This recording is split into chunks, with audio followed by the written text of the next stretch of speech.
and gentlemen, live from the broken down, low-rent, sleazy, double greasy pirate radio Nut Hut Studios, it's time for the very first ever Southern...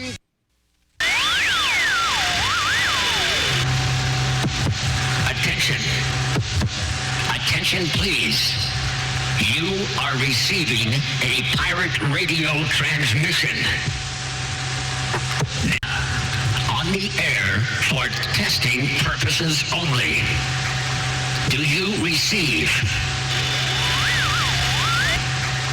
Do you receive?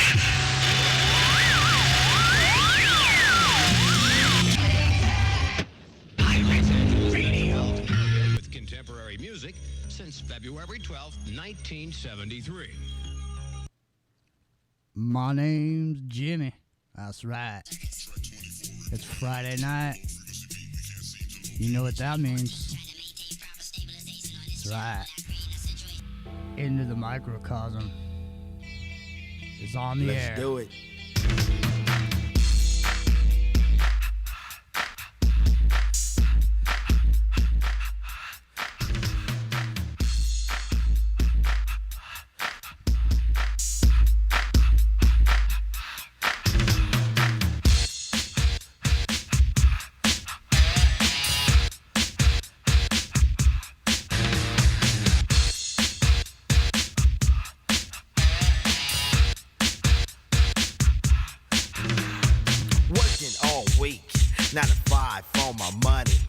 So when the weekend comes, I go get live with the honey. Rolling down the street, I saw this girl when she was pumping. I winked my eyes, she got into the ride, went to a club and was jumping. Introduced myself as low, she said, you're a liar. I said, I got it going on, baby doll, and I'm on fire. Took her to the hotel, she said, you're the king, so be my queen if you know what I mean, and let's do the wild thing. Wild.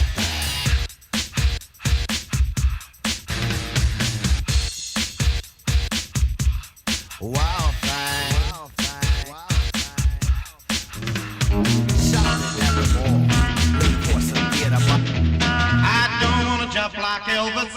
I don't wanna rock like Gene. I just wanna be myself and move if you know what I mean. My name is Jimmy, and I like to rock. I'm crazy about that beat that's got a sock. I don't wanna ever feel bad.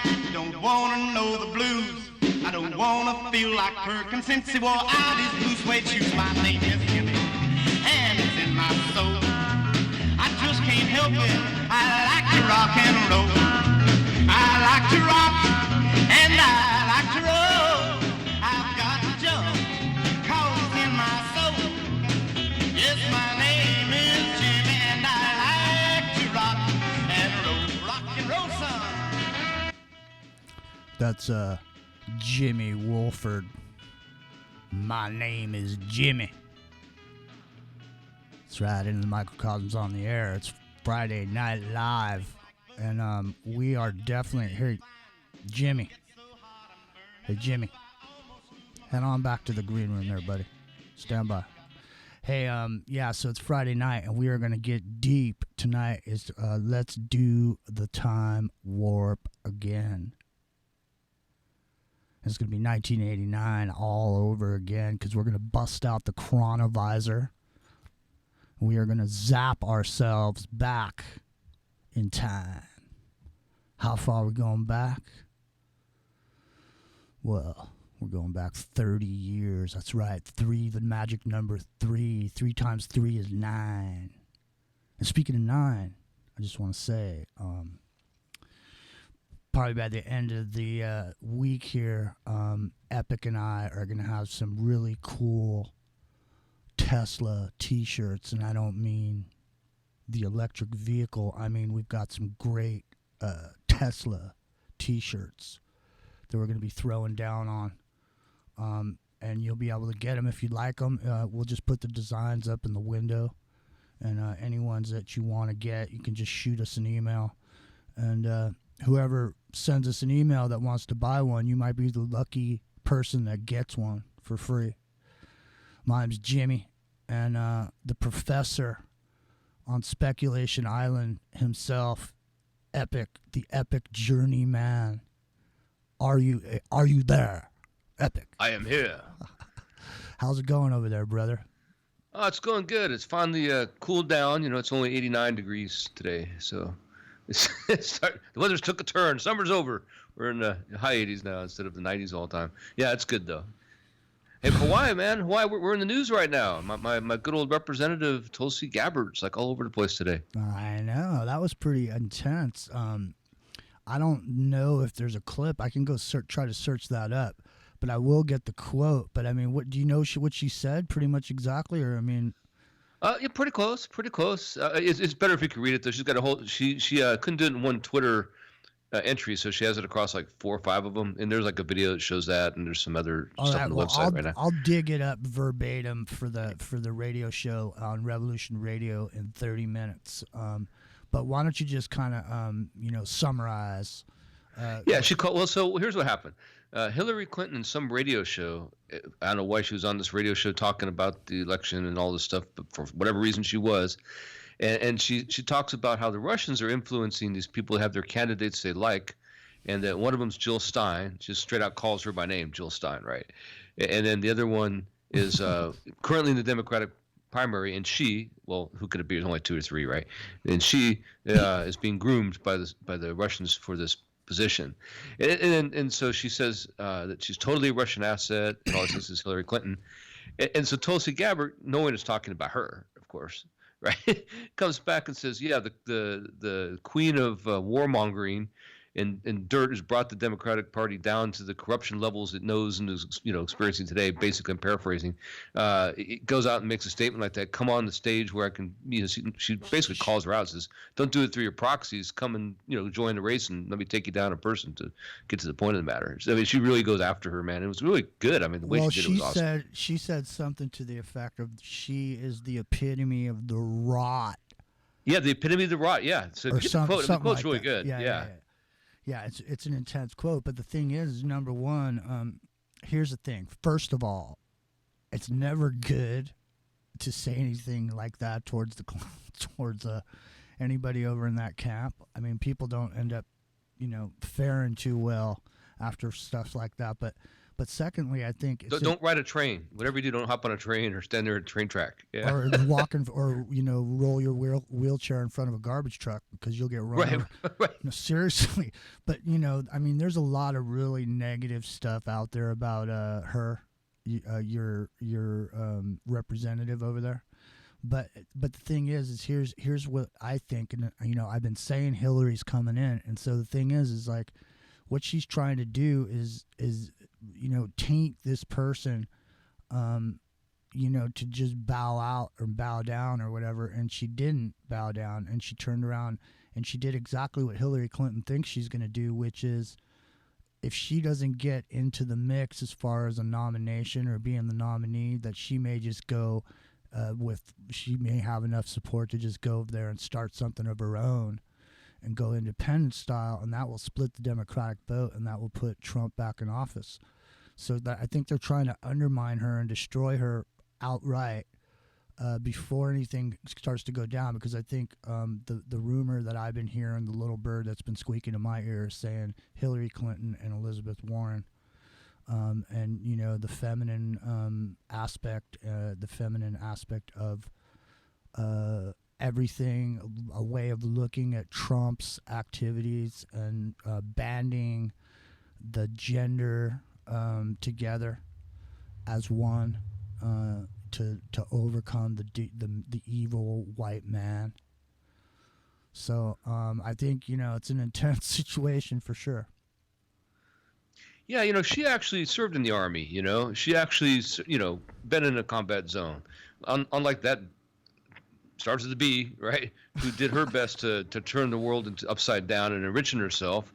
And, the thing about Clinton, aside from the Clinton body count, and I'm not one of those people who's like conspiratorial all about Clinton, but come on. I mean, it did run those drugs through Arkansas. That's true. You know what I mean? That's a fact. That's not an accident. And she actually was she made her hay But being the lawyer, I mean, the lawyer, like in charge of that legal team for Walmart, at the time that Walmart, remember Sam Walston was all America first and, everything in the store's American. She's the one that turned it over to the Chinese. She's like literally an agent. If you're going to have somebody be an agent, she's an agent of China. Totally. Well, There's the evidence thing- to back that completely up. Well, the thing is it's just, it's they're masters at projection, which is accusing somebody else of whatever it is that they're guilty of. We like Trump, yeah. Trump is wearing thin on Trump. I think now it's like it's getting like bad. they're pointing them at Russia at him, and then he was Russia, but they were the ones with all the stuff going on. You know what I mean? I mean, it's Do you remember when Barack Obama got caught on hot mic saying something? I'm leaving office. There's nothing I can do. Or whatever. To McHale, whatever his name was. The guy that was there for a minute before Putin came back. I forget the cat's name, but anyways, it doesn't matter. My name's Jimmy, and that's all you need to worry about, and that's the epic journeyman over there. And we're gonna get into 1989 tonight in a big way. And I just want to mention it's the 30-year anniversary of the 1989 earthquake during the San Francisco Bay Area World Series between the Oakland A's and the San Francisco Giants. And it is going to be like an old-time radio fest for the first 30 minutes of that Revolution radio show tonight. And Epic and I busted our ass to get these clips together and make everything fly. And we found some gold, ladies and gentlemen. So stay tuned. It's going to be an emotional 30 minutes. It's going to be the San Francisco earthquake in real time for you, just like it sounded when it happened here. And I was here for the earthquake, so I might get into some of what happened. I was at a movie theater. Epic. You just experienced a big earthquake recently with the volcano you were saying earlier. You had a six. Yeah. I think it was 6.2 Kilauea, and I'm grew up in San Diego. So San Diego, if you're in California, all of us Californians in that respect know about earthquakes, right? And you never really get used to them. Although, the small ones, the tremors that would freak out somebody from, New York or something, we just sleep right through those, right? It's 2 o'clock in the morning, earthquake. Oh, okay. But, when you have a good sizable one, yeah, it's a totally different thing. And here they're not built to I survive vaguely remember a big earthquake that happened in San Diego, but it's such a distant memory to me. Was there one that was fairly large that happened sometime 70s time frame or 80s, early 80s?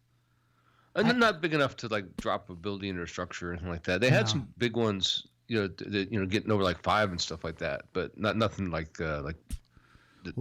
ironically, the 1909 earthquake in San Francisco, right? Something about that 9 being at the end of the year, it has an effect, I guess. I wasn't going to say anything about the earthquake, really. I mean, but then I thought about it, and, and it's been 30 years, and I live in the Santa Cruz Mountains right now. I live, just miles away from the Loma Prieta fault line. But what got me thinking about it was last week when we were doing the show, previous to the show, my ears were ringing. And it was like, I kept thinking to myself, man, there's going to be an earthquake, man. I could just feel that there was going to be. And then there was this flurry of activity up here in the Bay Area, a bunch of 5.4, 5.6, that kind of thing. And they whipped it up, I mean, they were just making such a big deal out of every single one of those. Really nothing happened. Just really the ground shook and people got scared, but that was about it. And then it stops. That's the thing. But the thing is when it's happening, you don't know if it's going to stop. Epic. When it was happening over there, what was running through your mind, dude? When all of a sudden you're just sitting there and it's 6.1, shit's blowing out of the top, oozing down, burning people's houses up, people that are running it. Right. People's clothes are catching on fire. Pineapples. Well, it wasn't quite that bad, but pineapples are cooking. The pineapples are cooking in the trees. The coconuts are boiling. Kahlua pig everywhere, just coming out of the ground. Don't have to have a pit anymore. Just go pick them up off the side of the road. Yeah, goat and turkey and all that stuff. Yeah, No, wild. no, Yeah. seriously though. I mean, what did you think though? I mean, because if I was on an island and that happened and it was volcanic, I'd start thinking, man, what if this fucker splits open and I just go Drop right in. You literally do drop in the ocean because the Big Island. A lot of people don't know, man. Like you swim out here. Like if you're in Maui or Kauai or Oahu, you swim out on there's an inner reef. There's an outer reef, and it's pretty far out. It'd be like a mile out there, and it's still an outer reef a lot of times, at least like 3/4 mile. Here, you can be swimming a couple hundred yards, and it's the frickin' ocean, man. It's 12,000 feet of water. Yeah, man. And that's some scary business, man. Like so yeah. When it had to go to your question, when the earthquake happened, I was inside the bar and grill here by the golf course up here, and it's an A-frame. And that thing, it's not made for an earthquake, So, and I knew immediately what it was right away. It was an earthquake, right? But that 20, 30 seconds that it was going off, like you say, you don't know it's going to stop. And you're looking hard at the chandeliers and the fans, a lot of ceiling fans, right? Ceiling fans all rocking back and forth and thinking that, that stuff's going to come down, And it's only a matter of time that it would, if it was persistent, but it was short enough that it didn't. But it was a good jolt for here in the islands. I mean, people hadn't experienced a 6.2, earthquake here, not for a long time. I've been involved in telecom, as you know, and I mean, before I got into the wireless for a decade, before I did that, I did actual landline phones, cable, 300 pairs, run cross connects, that kind of thing, just anything that had to do with high end, AT&T Definity switches I used to put in. Like I did I did the whole voice frame for Disney Animation and their remodel in the 90s. Down in Southern California. The guy who was my foreman on that job ended up becoming the president of the company that we were working for. I used to give the dude a ride to his motorcycle. He fired everybody. They used to listen to people down there because in the pipes, the pipes run, obviously. Yeah. Okay, so the telecom feeder pipes that go like the 4-inch pipes, the 3-inch or whatever. I got a great story about well, that. Listen to this, man. Homeboy used to put guys down in the closets, and they'd be doing their work or whatever, and they'd be, kibitzing back and forth about how much of an asshole he was, the boss. And he'd be up in the thing above listening through the pipes. Yeah, right. He'd hear all these dudes, right? And so this is what happened. Let me just finish this up real quick so you can tell your story. So he would line everybody up in the morning. There'd be like 30 dudes there. Everybody's got their assignment or whatever, but you had to stand there while they went through this whole thing. And because we were working for Disney used to come in there and go like this with a business card on your face. And if it went, they'd throw you out and say, here's a razor, man. Go shave. And your hair couldn't be below your collar. Or you couldn't work at Disney.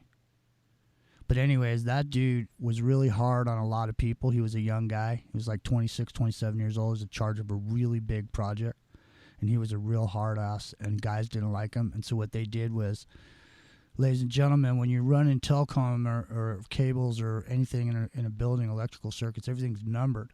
And so the way that you terminate it and turn it on is you got, number 1 is over here, and the other number 1 is in the office over there. And so you make it work like that. Well, the guys that he was riding so hard, they changed all the numbers in the field. The numbers in the field were different than the numbers in the frame. And so once you bring the cables in, they're way too long. You got to chop them down and punch them down on these little pins. And once you do that, the cable's cut. There's nothing else you can do. And so if the number 1 is really number 151, then it's supposed to be over here. It's on the top. So what I'm saying is they screwed that guy. But he's it's 3 feet too short. Yeah, you can't repull. You have to repull the whole thing, basically. Now we just, we had to fix it. But I fixed it. But anyway, listen. The thing is that's what happens, man. You got to treat people that are working for you good, man, because they're in a position to they're in a position to help you or hurt you, And the thing is good leaders don't say get going. They don't say they say let's go. You know what I mean? And so, but anyway, that guy ended up. To go ahead and tell your story about the pipes. Yeah, I got a good story. I mean, I don't think I've told the story. See if this sounds familiar to you. I know I mentioned it in a chat room at another radio show before, but I didn't, it wasn't on the air. It was about, see if this rings a bell, about being in the federal building in Las Vegas with the U.S. Marshals and the, Justice Department. They're right across the hall from each other, literally Go on the ahead. same floor. Listen, we got 6 minutes to. Yeah, it's a good story. So I figured this is a good one to bring this into because it could be a topic for a whole show sometime. But it's really cool. So so we did this whole building. Senator Ensign from Nevada, he's on the 8th floor of that building. So it's 2002, and then we had to run all the telecom for the courtrooms and the whole building. Right, it was all brand new, big upgrade. So you had you had the 3rd floor, 2nd floor. They were all like the U.S. federal court and stuff, right? And for Nevada, and then you had bottom line is you're talking about those 4-inch conduits, right? So you have to penetrate the different floors going through telecom rooms with these big 4-inch conduits, and then everything else branches off from there, right? Right. So you're familiar with that. So we did the whole job, and they kept postponing us going into this. I think it was I want to say it was the 3rd or 5th floor. I think it was the 5th floor. People who work there will know for sure. But anyway, point is, I know what this is. I'm not gonna say I know what it is though. Go ahead. Yeah, so you heard me tell the story. Not, well, I even if I didn't, by the way you're describing it, I already know what it is. Go ahead. Right. So they postponed it all this time because we can't be on the same floor with the Justice Department and the U.S. Marshal's office because it's like classified material and they have to have somebody escort us. So you have to be escorted, right? So we arranged this thing after we're done with the job, man. We have a couple hours we got to do there, but then of course still got to punch down everything. That's not our job, which is to bring the stuff in the pipes. And we get escorted at 3 o'clock in the morning. And so this window from it was like 2:30 to 6 or something. We had to do all this work in there. So go in there, and this guy comes and escorts us, and he's from, I want to say he's from the Justice Department. You'd think of the U.S. Marshals, but it's the Justice Department. And he just sits there and, clocks you the whole time. You're in this comm room, right? You're just working on these big conduits and trying to connect them and get them through and do all this drilling and coring and all that stuff, right? It's boring stuff. People don't do that kind of work. Anyway. And after I had to start making small talk with them, and the small talk I make, I talk about, I can't believe all this stuff, because 9/11 is still fresh in our minds, right? And I say, that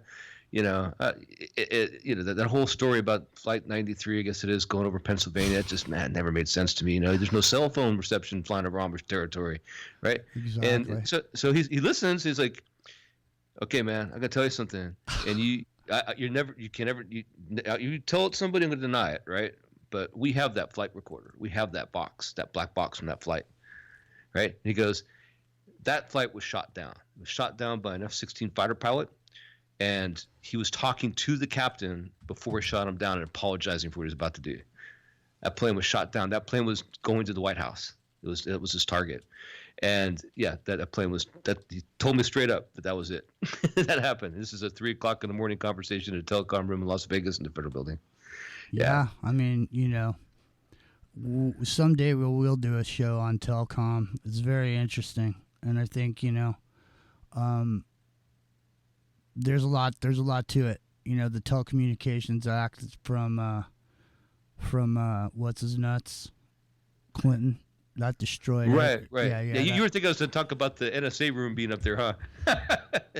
Yeah. No, the room that everything goes through first. Yeah. Yep. Yeah. All right, well, we're getting ready. We got about 3 minutes before the show. So I'm going to play a little bit of music on the way out because we can't come in until 2 minutes after, ladies and gentlemen. So what I'm going to do is I'm going to play some music here for a couple minutes while we're waiting to go into the show. And then just so you don't have to sit here in silence but I'm going to go ahead and connect the network. Thanks for joining us for the early backstage all area access conversation sound checking. And here's some Tommy Bolins.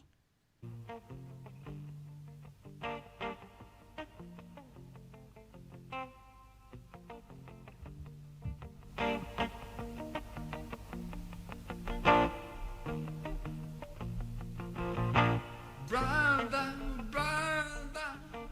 help me please.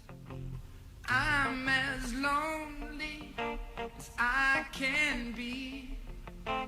All me friend. I'm going to stop the music, you guys, for 1 second when I make the call, just to make sure I don't come in with any music and I can mute up. So here we go.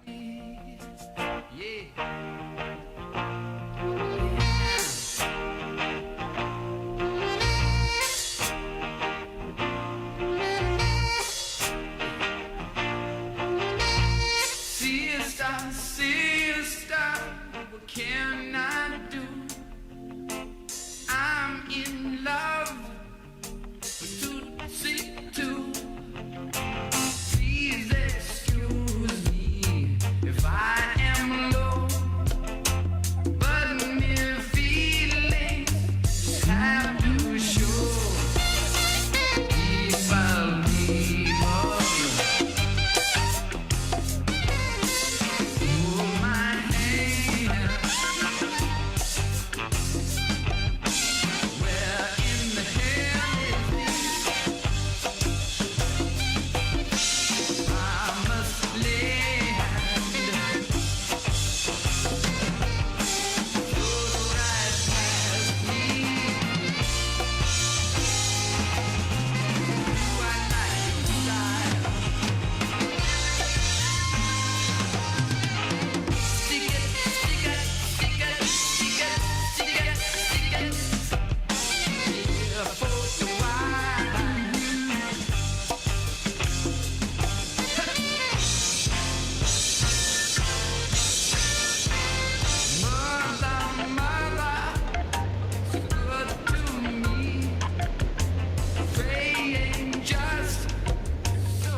All right, everybody on YouTube's, we're all connected at the network.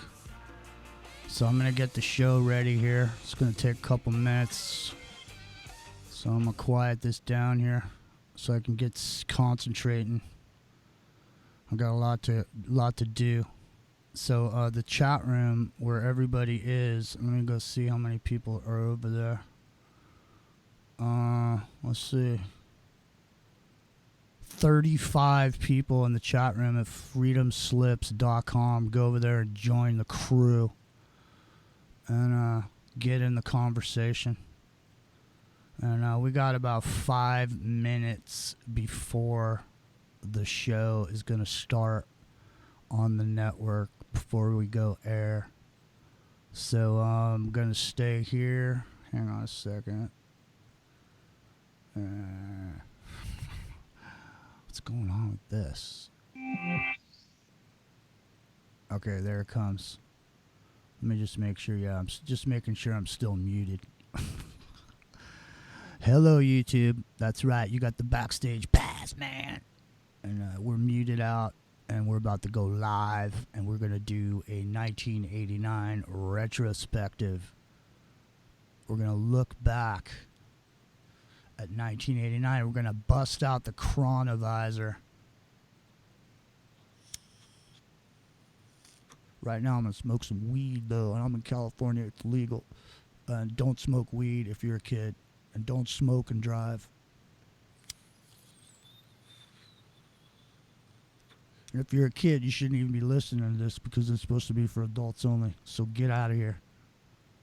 But don't worry, I'm not watching you like Google, so I can't see if you don't really leave. All right, well, listen, since nothing's happening really, and I tell you what I want to do. Here's a song from the 80s that I absolutely love, and I'm going to play this until we go in. Here we go. Hold on. Here we go.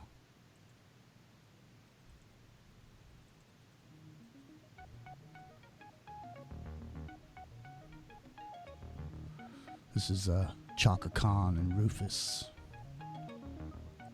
Ain't Nobody.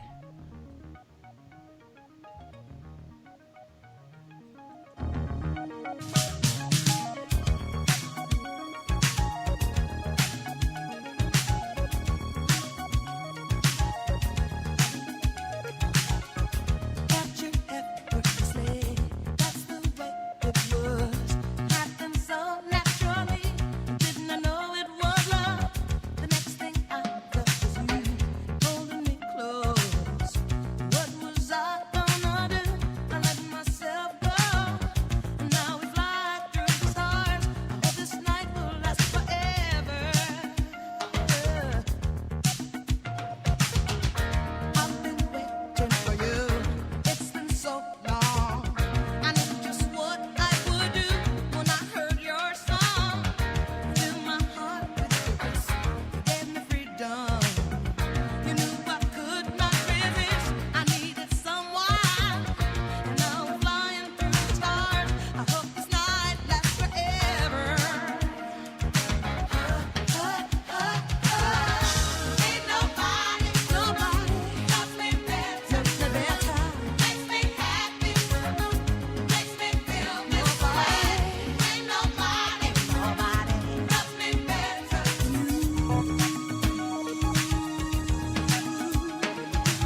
right, we got 2 minutes. 2-minute warning.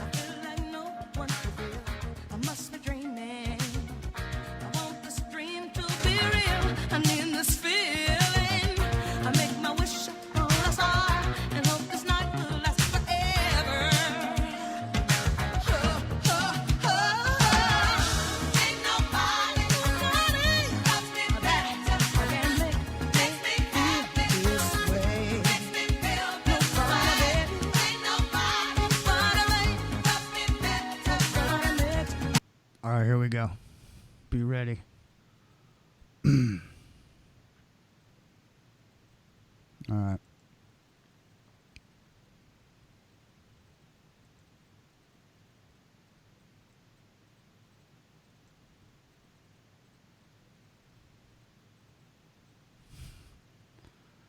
All right. Think we're almost there, man. Here we go. Be ready. All right, here we go.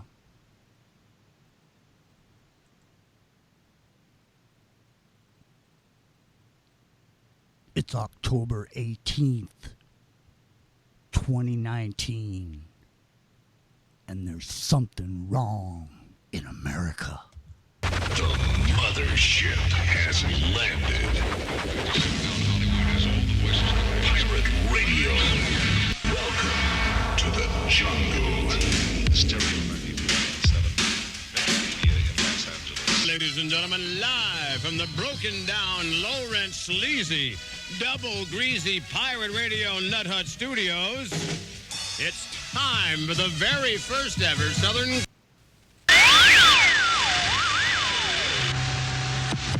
Attention. Attention, please. You are receiving a pirate radio transmission. Track 14, trying to maintain proper stabilization on this channel without creating a situation. My name's Jimmy, and you're knee-deep in the revolution on Revolution Radio. Professor Epic Journeyman's on Speculation Island. I'm here. The ether space is wide.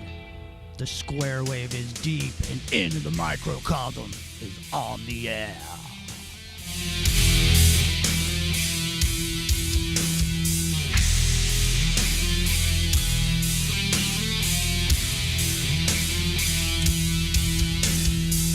The question is not when we gonna stop, but who we gonna stop them.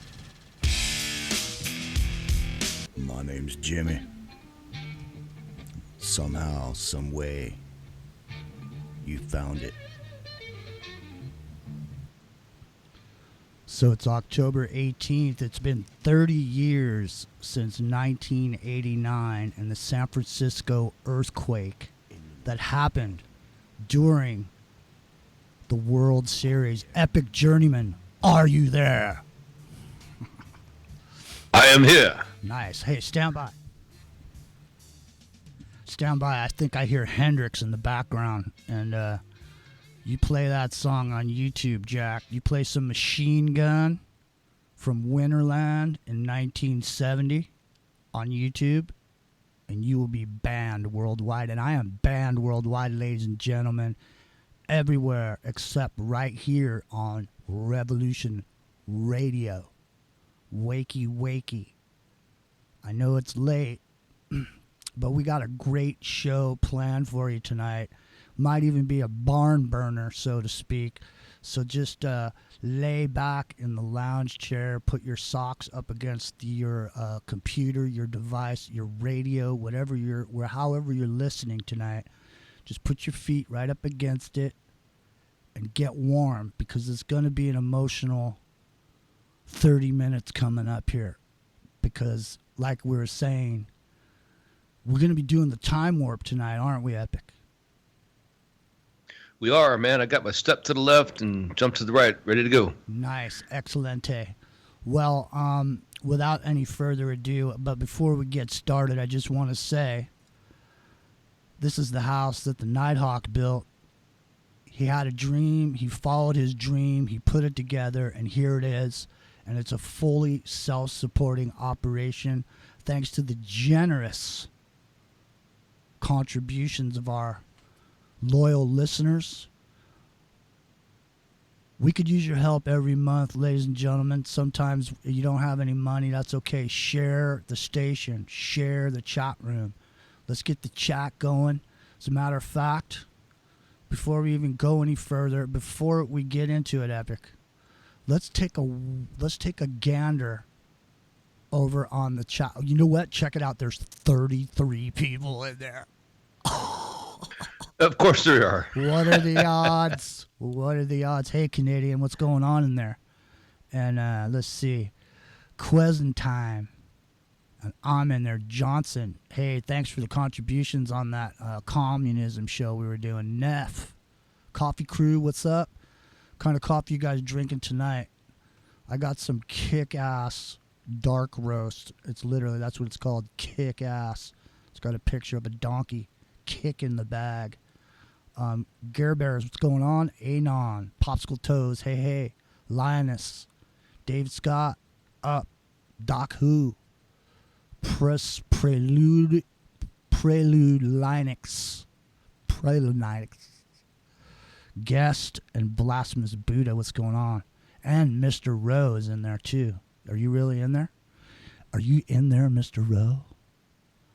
Well, I know, Mr. Rowe, if you really are in there, that the next 30 minutes of Revolution Radio is really going to bring up Divine Hammer. What's going on, man? Divine Hammer, Thor's Hammer. You got Kekit? I've never had it. You ever had Jamaican Blue Mountain Epic coffee? I have not. Ethiopian Black is really good. Well, and of course we have Kona here, but really the most flavorful coffee I had was that Ethiopian. It's good. All right, well listen, get your coffee ready, ladies and gentlemen. We put this together for you. We're going to step it back in time. We're going to do it like old time radio. We're going to go for 30 minutes. And I really, really want you to understand what it felt like in 1989 in the Bay Area with the most unbelievable World Series ever. Both Bay Area teams playing Candlestick Park. The game was on, but the excitement had only just begun, ladies and gentlemen. Here we go. I'm going to do this. This is a piece called Look to the Stars that we put together for y'all. If I can find this thing, Epic.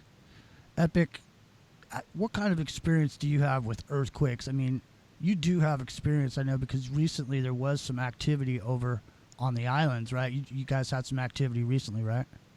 Yeah, right. Well, growing up in California, in San Diego, get earthquakes all the time. A lot of them out there in the desert east or north of us, but sometimes they're pretty close. But the one we just had here in Hawaii, on the Big Island, when the Kilauea eruption was happening in the vent, famous, vent 8 there, right? Right. Yeah, but that thing went off. I mean, it was a 6.2 earthquake, and I was in a grill place at the time. Yeah, thought that thing was going to come down, man. It was pretty scary because they're not built for earthquakes here like they are, in California, right? They're built for like hurricanes, but not that kind of vibration, So 20 seconds seems like 20 minutes. If I was on an island and it started shaking like that, I'd think it was going to split in half. I mean, I wouldn't know what to do. I mean, I was, the way I was hearing about it when I was reading stories about it, I was just imagining people like running through the jungle. Their clothes are on fire. There's lava pouring everywhere. People's houses are burning down. I mean, they made it sound pretty intense, man. But this was an intense endeavor over here. I know, and God bless everyone who had a problem over there with that epic, because I know a lot of people did lose their homes. But and a lot of people lost their lives here in San Francisco. And ladies and gentlemen, it's always very important to pay attention to the past. So, you ready? Did you bust the Chr0n0vis0r out, Epic? You have it? Do you have it ready? I got it on right now. I know, and you do have your virtual reality helmet on, or what are you wearing tonight? What virtual reality equipment are you running tonight? I got the Valve Index on tonight. All right, Valve Index. Here we go. Valve Index, 1989. Let's do the time warp on Revolution Radio. It's into the microcosm. You know what? If you're small enough to get through the door, then you're in the in crowd.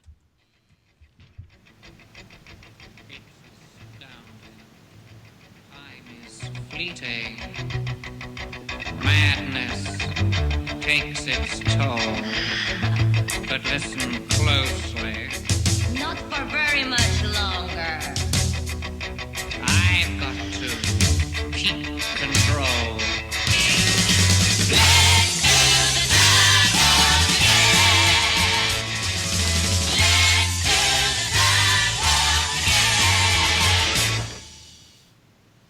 It's just a jump to the left. Put your hands on your hips.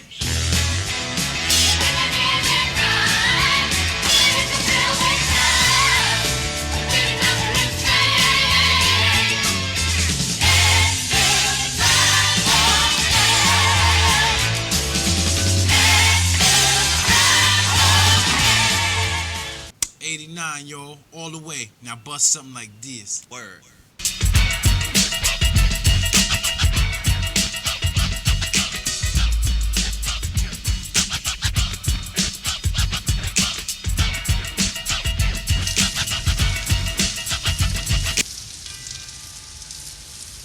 Welcome to 1989. 1989 was the year of Ice-T's album called Freedom of Speech. Special bulletin. America is now under martial law. All constitutional rights have been suspended. Stay in your home. Do not attempt to contact loved ones, insurance agents, or attorneys. Shut up. Do not attempt to think or depression may occur. Stay in your home. Curfew is at 7 p.m. sharp after work. Anyone caught outside the gates of their subdivision sectors after curfew will be shot.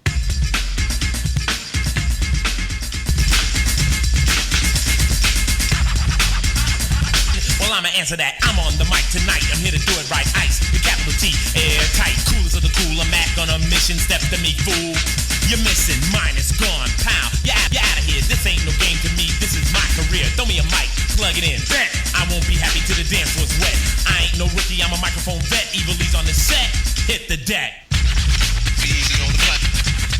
Easy on the button. Easy on the button.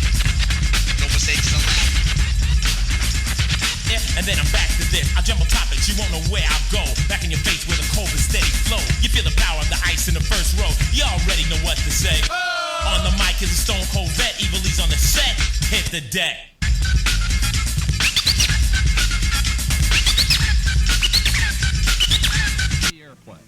There was punk rock, and there was bands like ourselves.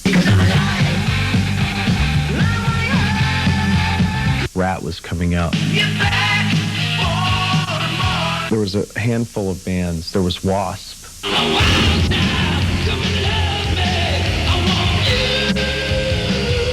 It was as far over the edge as you could get, and it was real.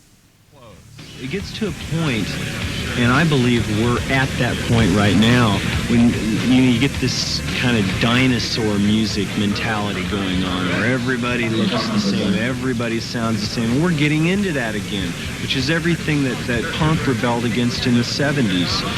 I think it's time for a revolution, a musical revolution of some sort. Someone's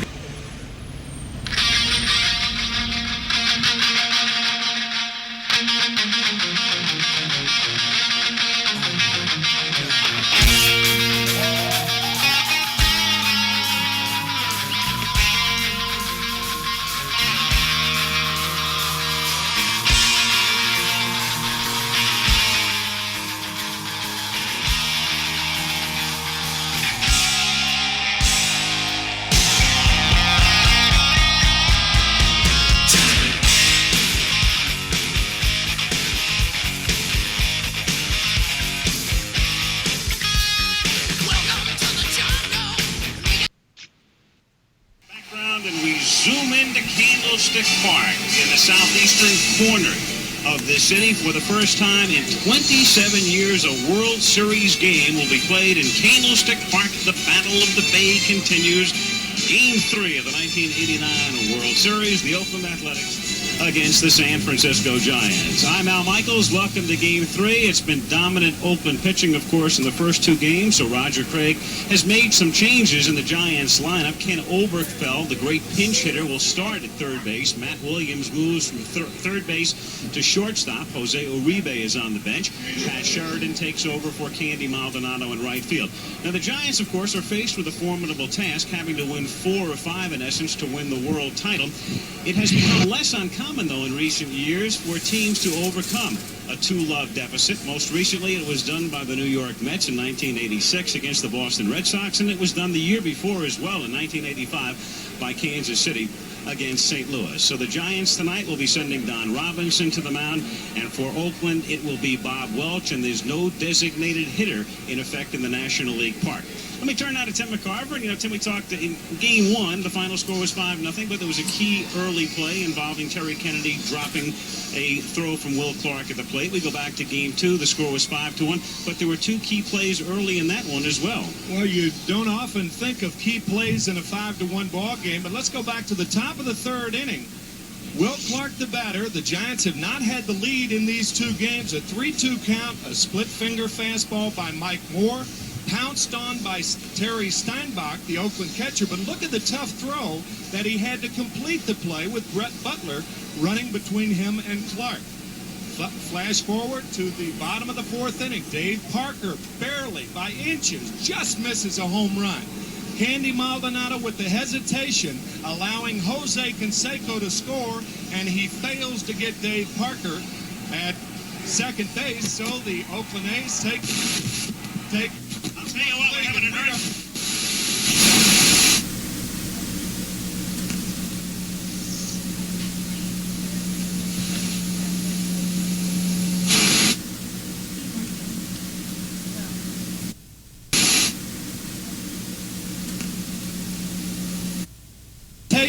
Allowing Jose Canseco to score, and he fails to get Dave Parker at second base. So the Oakland A's take. I'll tell you what, we're having an earth.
the strong earthquake at exactly 5:04 p.m. Their equipment went off the scale. This quake was so sharp. Epicenter 10 miles northeast of Santa Cruz. We can expect some aftershocks. We've already had some aftershocks.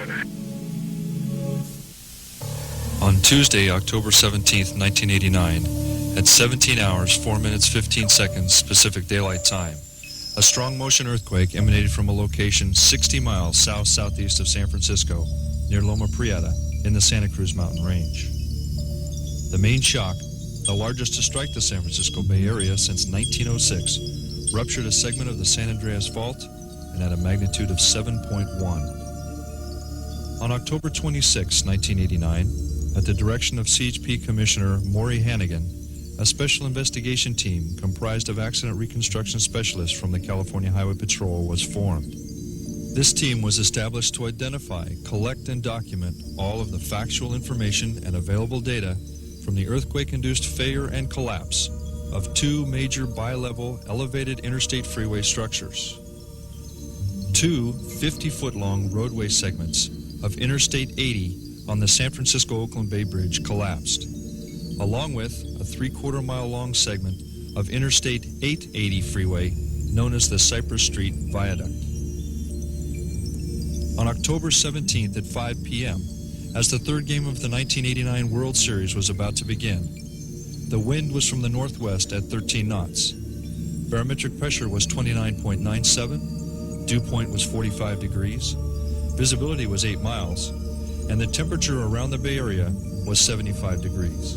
First time in 27 years, a World Series game will be played in Candlestick Park. The Battle of the Bay continues. At second base, so the Oakland A's take. Hey, what? We have an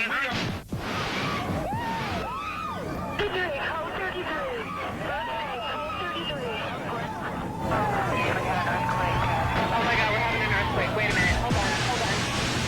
Can you feel that? There go the lights. 911.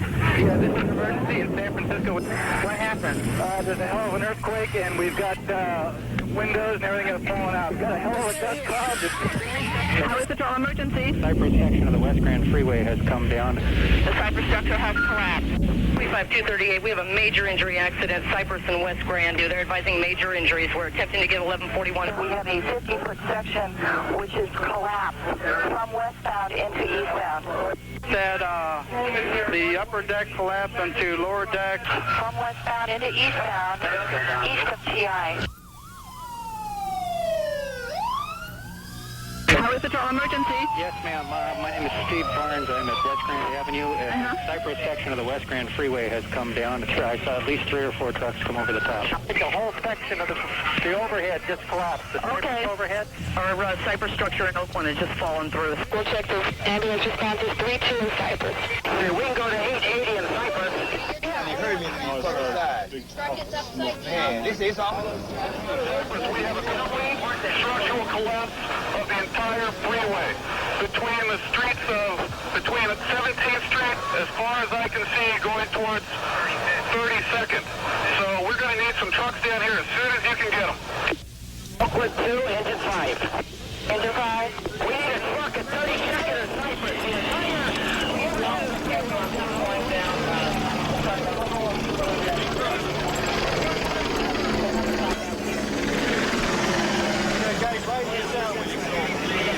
Hold on tight, Mark. Just get him started on that top run until we get some security up there. Okay. You got 2 bodies down there? Yeah. All right.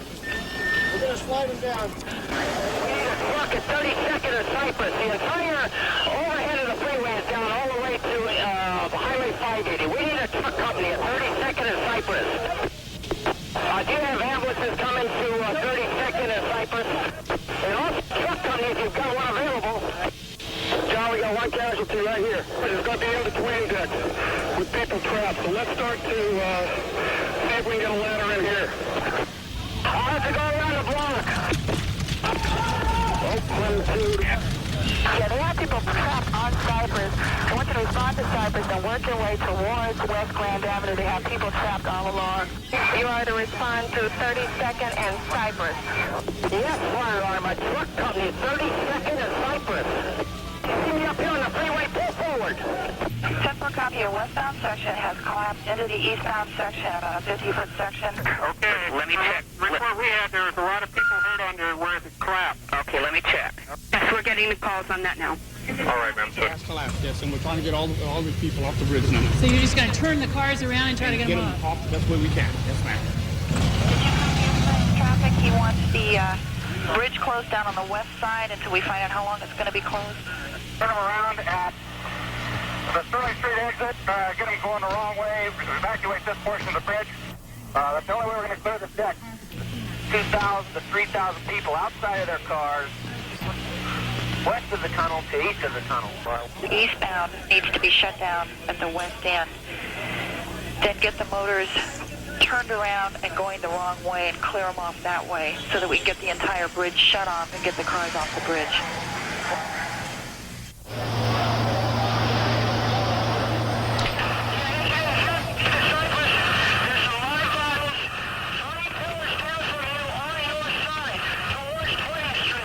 We're going to be out for quite some time. We've got a lot of freeway down here. 32 is refueling, and CHR and life support are going to send as many helicopters as possible, but they'll have to go to the Cypress structure first. We have people trapped underneath. 3 pillars down. In the center section, there should be 2 live people. You might be able to use your 24-foot ladder to get to them. We need a pumper. We have a semi-trailer truck on fire under the collapsed portion of the freeway. This is engine 1. Check, get a battalion seat down here. We've got 4 injured now here. Watch, get some aftershocks. We just felt one. Check. On the freeway collapse, there is a multi-casualty unit at 17th and Cypress. Bring all your injuries to 17th and Cypress. We'll need a couple ambulances if you've got them in your hip pocket at 30 seconds in the freeway collapse. But we just got the ladder down now.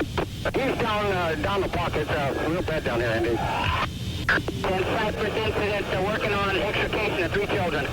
I was part of this collapse falling, but I don't have any company up that way, and we have fire and people trapped. Put people trapped at that end and just begin to work their way down to West Grand Avenue. Yeah, they have people trapped on Cypress. I want you to respond to Cypress and work your way towards West Grand Avenue. They have people trapped all along.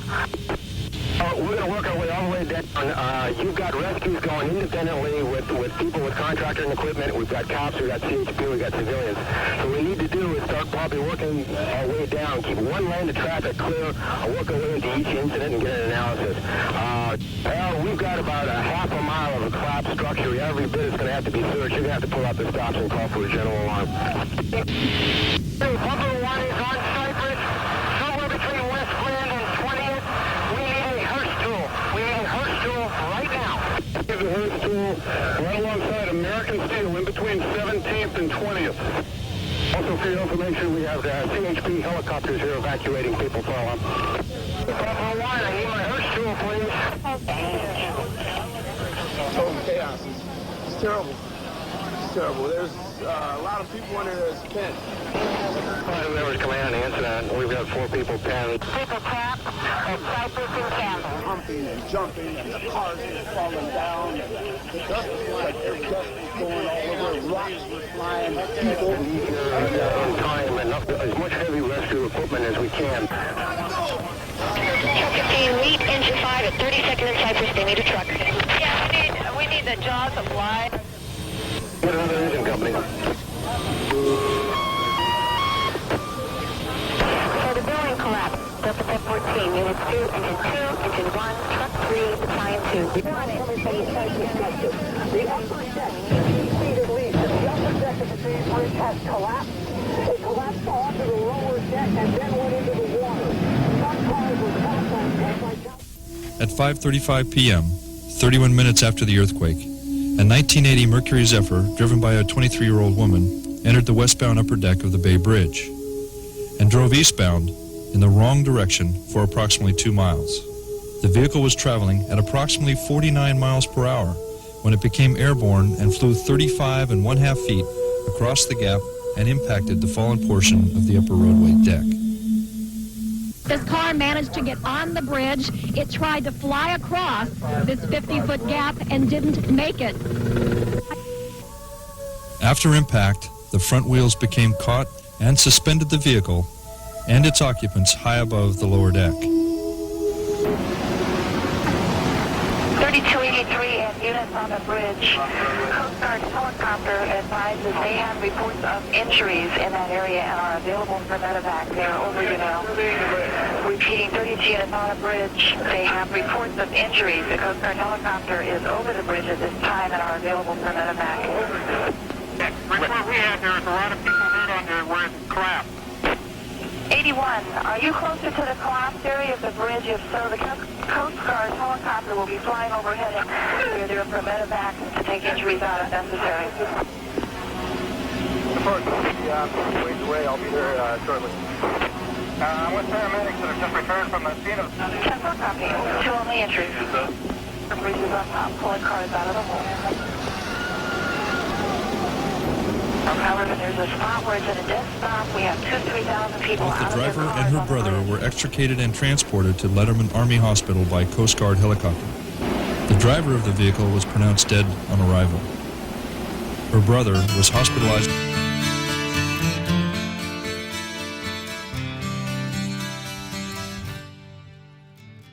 My name's Jimmy. God bless. You're listening to Revolution Radio, 1989. Here's some Yesterday and Today, Bay Area Boys.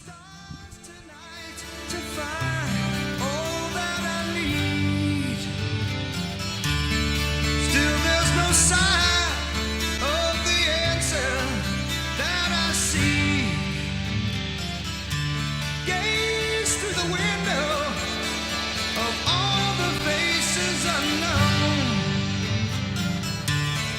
Cold, dark, and empty eyes, and so far to go.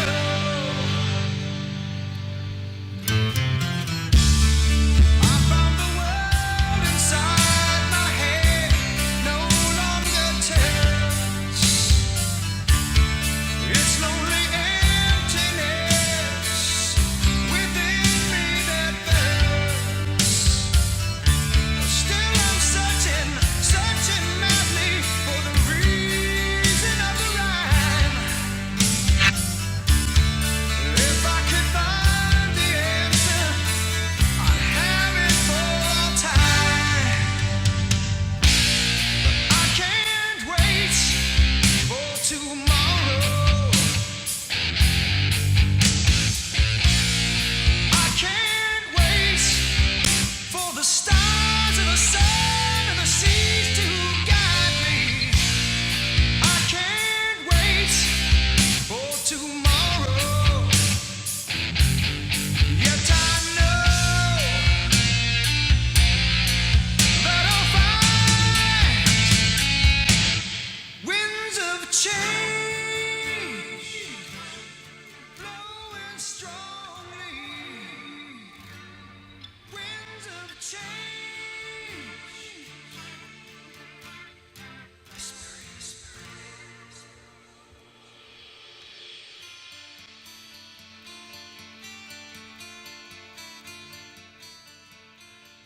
My name's Jimmy. You know what? I just can't turn it off, Epic. Let me just let this run just for a minute here. I just can't turn it off, man.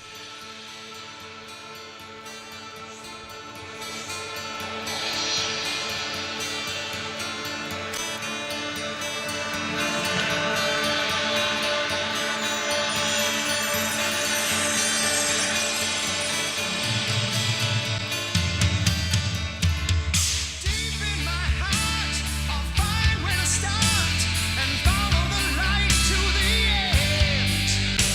And the truth will be told for the young and the old as the winds of change will blow.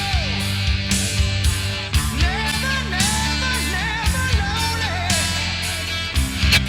Standing on your own, you'll face the fears of all of your years. Finally, it's you that you know. Damn. Those guys were good back in the 80s. Back in the 80s. That's where we are, ladies and gentlemen. We have done the time warp. Epic Journeyman fired up the Chr0n0vis0r. And before we knew it, Rocky Horror Picture Show had taken over. We have spun completely and totally out of control. And for the last 30 minutes, you have relived what it was like to live in the Bay Area in 1989. Now, for example, I lived also here in the Bay Area. And that was yesterday and today. Dave Menichetti on vocal and guitar. Phil on bass. Joey on rhythm. And of course, Leonard Hayes, the baddest ass single foot bass drum ever. Song called Struck Down. You can find it before they got commercialized and homogenized and turned from Yesterday and Today, which was from a Beatles, obviously, song, to Y&T, and they got these like robotic giants that were on stage and everything, but they were still great, but they just got all homogenized and commercialized. My name's Jimmy, and you're at Revolution Radio. We ain't homogenized or commercialized, but what we do is we don't run commercials, but we ask that if you got a few extra somethings laying around in your PayPal or on your credit card or in your pocket, and you could throw us a bone, throw us a quarter, you know, just pretend like there's a guitar case. It's Friday night. Epic and I are kicking it, and you guys just walked up here and you saw this joint called Into the Microcosm. You came on in, you got small first before you come in, and then you head on in, and then what do you see? Epic, you see Epic Journeyman sitting there with his shades on. All right, is that a Cuban cigar you got in your hand? You communist. What do you got going on over there, Epic? Why are you smoking this? Why you got a Cuban in your hand, man? Is that a Cuban or is that a Panamanian? Well, it's just because weed isn't legal here yet, believe it or not. Of all the places in the world, right? It's still not legal here. Yeah, you can have the dispensary kind of thing. You still get the medical marijuana, but you can't enjoy the other stuff. So, which is really ironic because we have the best in the world here. I think. I mean, it's pretty good. So perfect for Friday night. You know, we picked a good year. 1989 is probably in the entire 20th century the single most relevant year in terms of iconic images and iconic things that happened that shaped the culture that followed it. I mean, most people think of 1969, and rightfully so. It's almost like it was a 30-year incubation period, though, you know, before people realized, you know, that it was what it was, because you didn't start calling the greatest generation from World War II Greatest Generation until around 1975, right? You know, Jaws is out, all this stuff, and they say, hey, you know, Greatest Generation. You hear it on Tom Brokaw and whoever on the news back then. It would be Walter Cronkite still, I think, at that time, still around. And those guys would say that. And then you listen to 1969. Well, when you start hearing how great it was, and movies came out and all these things talking about it, 1999, 2000, you know, 1969, most culturally significant year ever, right? But really, you know, 1989 has more images and more cultural things that happened in that year than probably any year ever in the 20th century. It really does. I mean, people think about the, you know, certain big events like 1929, the stock market crash, or the beginning of World War II, or dropping the atomic bomb, or those kind of singular events. But 1989, we're going to show, actually, we're going to talk about it, had so many things. We can lead off like we did with the earthquake. That's a memorable thing. First of all, for the fact that it's a battle of the Bay, right? I mean, the two baseball teams that made it to the World Series from the same town, basically across the bay from each other. That's right. Which is a rarity. I know. That kind of thing to happen. And the earthquake happened on live TV. A rarity? I mean, seriously, what are the odds? And it was, you know, what blew my mind was the announcer says, well, that was the most dynamic intro into a World Series ever. Meanwhile, the freeways have collapsed on people. And I was busy and I could not run the video on YouTube right now where we are. Into the Microcosm with Jimmy Jean. We're live on YouTube if you want to see what we look like. Maybe you recognize us from the 80s. I still look the same. Pretty much. except I got some, you know, I look more like 50 miles of bad road since then, but I still look the same.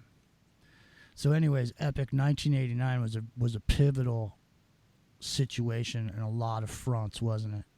Because it was, you know, and ironically, I would have cut you off, but the thing that is, I'm ready for you to. I'm ready Yeah. for you to drop some knowledge. Yeah, so check this out. I mean, most of the time we've done a lot of talk about movies and things like that, and we still do. We're going to talk about movies and things that are culturally significant, but and how they relate now different than they did, and people recognize them at the time. I mean, now you recognize them differently. You look at them back and say, oh, well, that meant this.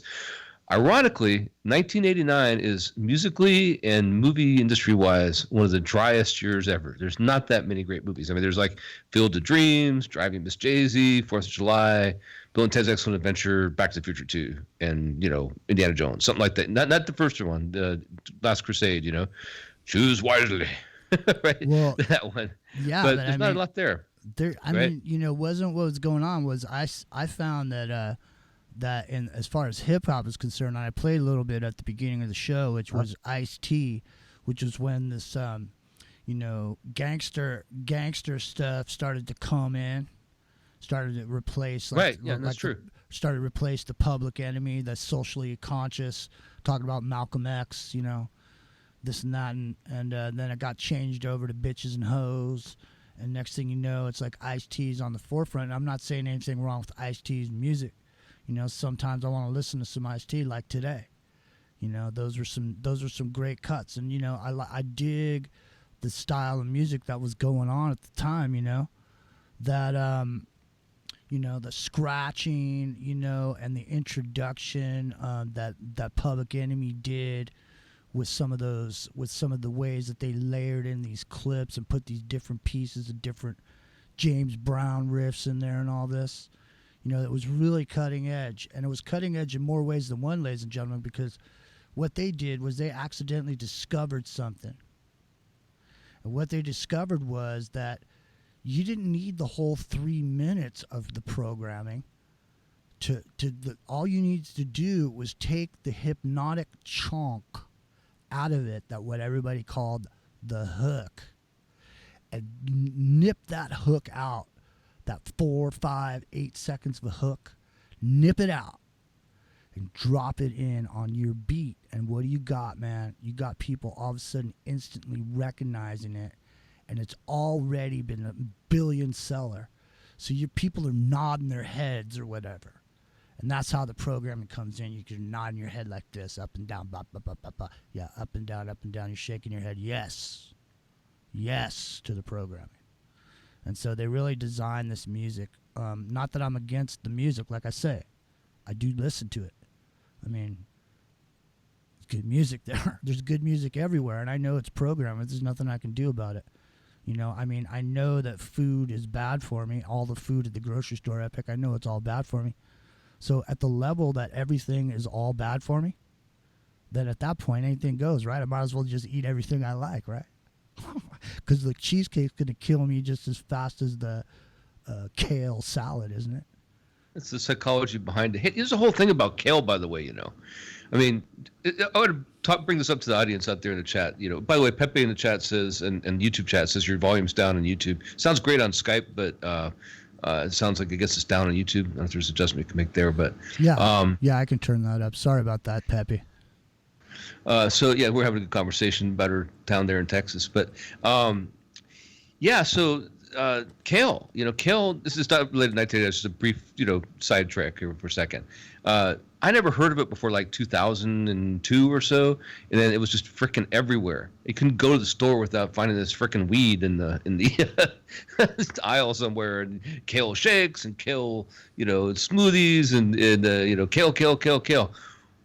When did this happen? I mean, it was almost like an agenda. It was almost like an operation, man. It just suddenly was everywhere. Seriously, just think about that, guys. See if you guys feel the same.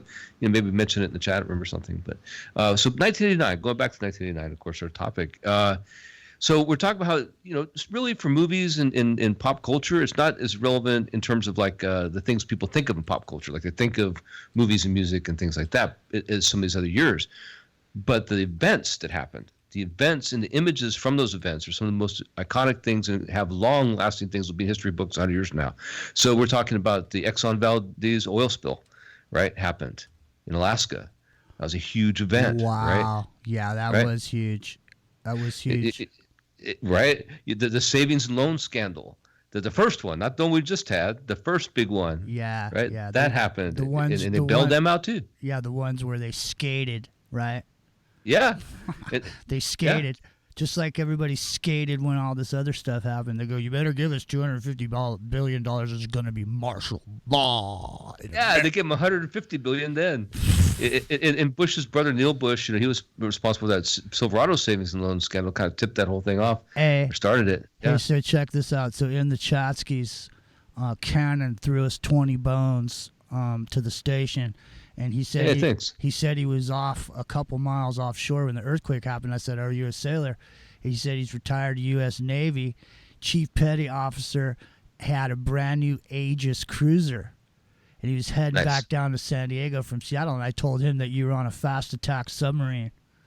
So maybe you say howdy to your kindred over there, your brother. Well, he knows there's only two kinds of ships. There's submarines and targets. That's true. You got a point there. You do have a point. And that's why you are the professor right here on Speculation Island, ladies and gentlemen. But tonight we don't have to speculate because we got it in black and white, don't we, Epic? So listen, the Valdez oil spill. Okay, have they ever, is it cleaned up yet? Well, they spent all those times, they probably wasted more environmental energy on paper towels and soap than they did actually fixing the situation, But yeah, no, to this day, there's still apparently like shell and stuff that's on the beach that comes up. But it did a lot better, it fixed a lot of stuff, but it took a lot of effort. But the point is what it did to the public psyche and how much it brought to the environmental, rightfully so, movement, and how you need to think about double hold oil tankers and all this stuff. But if people were really smart and they were really paying attention to that, what they should have been paying attention to is the fact that all this oil we're getting from the oil pipeline that goes into Alaska and Prince William Sound, at that time, it wasn't going to us. It wasn't going to us. It's going to be processed in Canada. Or to go overseas to China and to Japan. So all this great oil we're supposed to be getting from America, supposed to be helping Americans out, really wasn't going to us at the time. And they fixed that because they did draw attention to that, right? So it goes to us more now. But it still gets refined in Canada and sent down in tankers to us. So it doesn't even, it's like the oil tankers come down to Long Beach or something. They get sent somewhere else. And it was brought up an interesting point when you really look at that, like the whole oil scam, and it is a scam. It's a shell game, no pun intended, where we were, at that time, we're still number 2 producer of oil in the world, number 1 user, but we only imported 9% of our oil. There was never any time when you didn't have to, when you really had to do that. You could have upped the production. So it kind of drew light to that, and it made a difference. And so that's why that's a significant thing. Not only the environmental impact it had, but the sociological impact it had by bringing people's attention to what the oil industry really did, right? Because it changed after that a little bit. The other thing is the biggest one, I'm going to save the best for last, man. But one of the biggest ones is the fall of the Soviet Union and the Berlin Wall coming down. Happened in 1989. You talk about historically significant events, that's a huge one. Right? That's the beginning of the EU, the reunification of Germany, and all these things. I know. What an intense time period. The wall came down.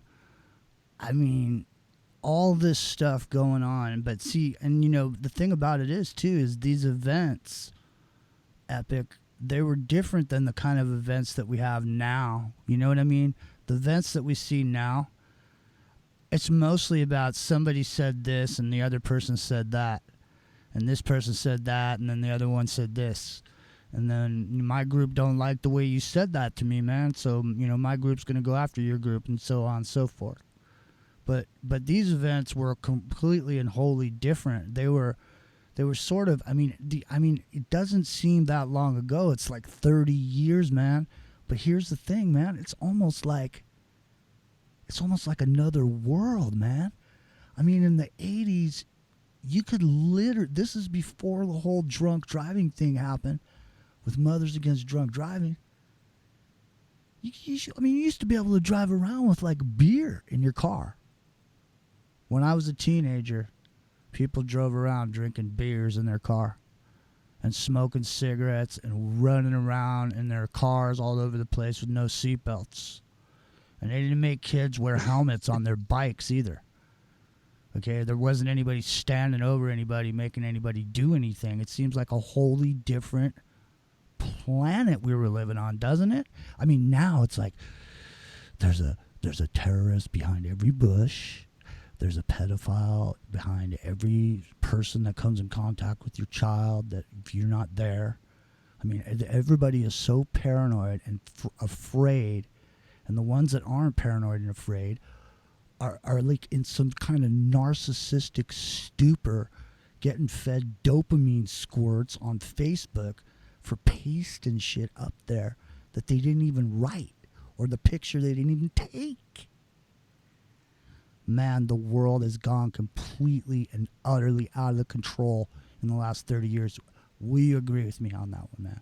Oh, 100%. Yeah, just on as a side note about that, those shopping cards, to be a member of Ralph's or Lucky's or whatever your local chain, Piggly Wiggly in the South, things like that, Hoggly Woggly, all those things came about in the late 80s. I'm not sure if it was 89, but those came about too. And those were the first data tracking things to get people, before they had ATM cards, they used, instead of cash, to track their habits and gather data acquisition points, So the beginning of that really was this era. I mean, right here, but specifically in 1989, another big event that happened, right, was China. Right, Tiananmen Square. The demonstrations Tiananmen Square were in 1989. You're right, man. Wow. So here you go again. This is like a huge, we're talking about images, like some of those famous images that lived long and are going to be in history books forever, or like the Napalm Girl, right? Napalm Girl from Vietnam, right? Or the Iwo Jima, which was faked, by the way. They retook that photo several times, right? That's why they keep messing up the people who are there, because they have different people who did it. The real people did it live time, and the people who did it in the reenactment get a better picture. But but that's an iconic image, right? So there it is. Or the guy who kissed the girl, the sailor kissed the girl in Times Square after the end of World War II. These are all iconic images that are there forever, right? So tank guy standing in front of the tank there at Tiananmen Square, that's an iconic image that'll last forever. Another 1989. See, this is why we're starting to stack up the real things that happened. These aren't pop culture references. These are real things, real events that happened. 1989 is historically the most significant year of the 20th century. I firmly believe that. And the reason is, another one, you go back to and think about apartheid. Apartheid started coming to an end in 1989 as well. Right, so you had all those people demonstrating. Nelson Mandela was still in jail at the time. You had Bono coming out there and rattle and hum, in the movie, in Mbuganya. I didn't mean to bug you, right? He's talking about it, right? But sure enough, the new prime minister came in and started dismantling apartheid. So you have the fall of apartheid, the fall of the communist, the Berlin Wall, and another big one is our man H.W. Bush, who was the director of the CIA prior to becoming president, right? Well, he was vice president, obviously, for that couple of years with Reagan before that. But the first thing he does when he becomes president, practically, is go invade Panama to do what? Bring in a CIA asset that was out there running rogue in Panama in the form of Noriega. Yeah, and they played weird sounds of rabbits being killed, and they played these boots are made for walking, and what's that other joint where she's going something about she's going to strike a match or something like that. I'll try to remember it over the break. We're coming up on the break, Epic. Ladies and gentlemen, thank you so much for joining us in the microcosm. My name's Jimmy. That's the Epic Journeyman there over on the islands. I'm here in Santa Cruz Mountains. It's October 18th, and 1 + 8 is 9, and the 9 is all about Tesla. Wouldn't you say? Tesla was into the 9. There's so many things that are the 9 covers. I mean, we did a show on the 9, didn't we? 1909 was the year of the big earthquake in San Francisco, right? 1909. Yeah. So oddly enough, Tesla is the subject of the upcoming movie on October 25th called The Chr0n0vis0r with Thomas Edison and Tesla. I'm going to watch that because I'm obviously in the field. So, as an electrical engineering kind of guy, I'm going to be in that movie. But, so it's interesting that Tesla's getting a lot of recognition, not because of just a car name. The actual guy now all of a sudden is coming out because there's a lot of things that he did. The 369, he said that's the secret to everything. It is a secret to everything. I mean, didn't he walk around, if he was going to go in a building, he would walk around it 3 times before he went in? Walk around the building 3 times. He did, yeah. Yeah. My name's Jimmy. We're going to go walk around the building 3 times when this break hits, and I think we're about to hit it right now. So we will see you guys in a minute or two. Grab something cold to drink, and we'll see you on the other side. We got plenty more to get into before this night is through. My name's Jimmy. We're going to go walk around the building 3 times when this break hits, and I think we're about to hit it right now. I just went to my channel. So you had a repeat. There we go. We're out of there. So here we go. Let me drop this in the chat over there, you guys, over here on YouTube. I can't. So what's going on over there with the YouTube chat? Because I can't go in there because of if I open that chat with Google, then I get a hassle. So Epic, we're muted over at Revolution Radio. What do we got on the agenda there over at the chat room over on YouTube? Are we off air on Skype? Yeah, we're off air. We're muted on Skype for the. Yeah. So yeah. We got Pepe, and then the Divine Hammer came in with the Santa Cruz holler. Wait a minute. Can you hear me?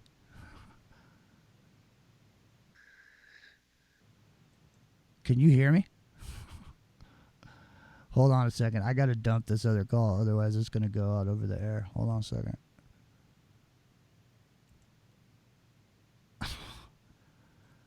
I don't hear anything. Do you hear me? Epic. Yeah, I hear you. I hear you. Okay, I was trying to listen to YouTube. I didn't hear anything before. It was silent while I had to go to YouTube to hear you previously. I just hung up on the station. Oh, good. Yeah. So, because I had it muted, but I was like, how can you hear me if it's muted? If you can hear me, then they can hear me. So, anyways, ladies and gentlemen, hello over at YouTube. Hang on a second. I got Windows in front of me. Can't see what I look like. So, there you go. I didn't know if I'm on camera or not. All right. I am on camera.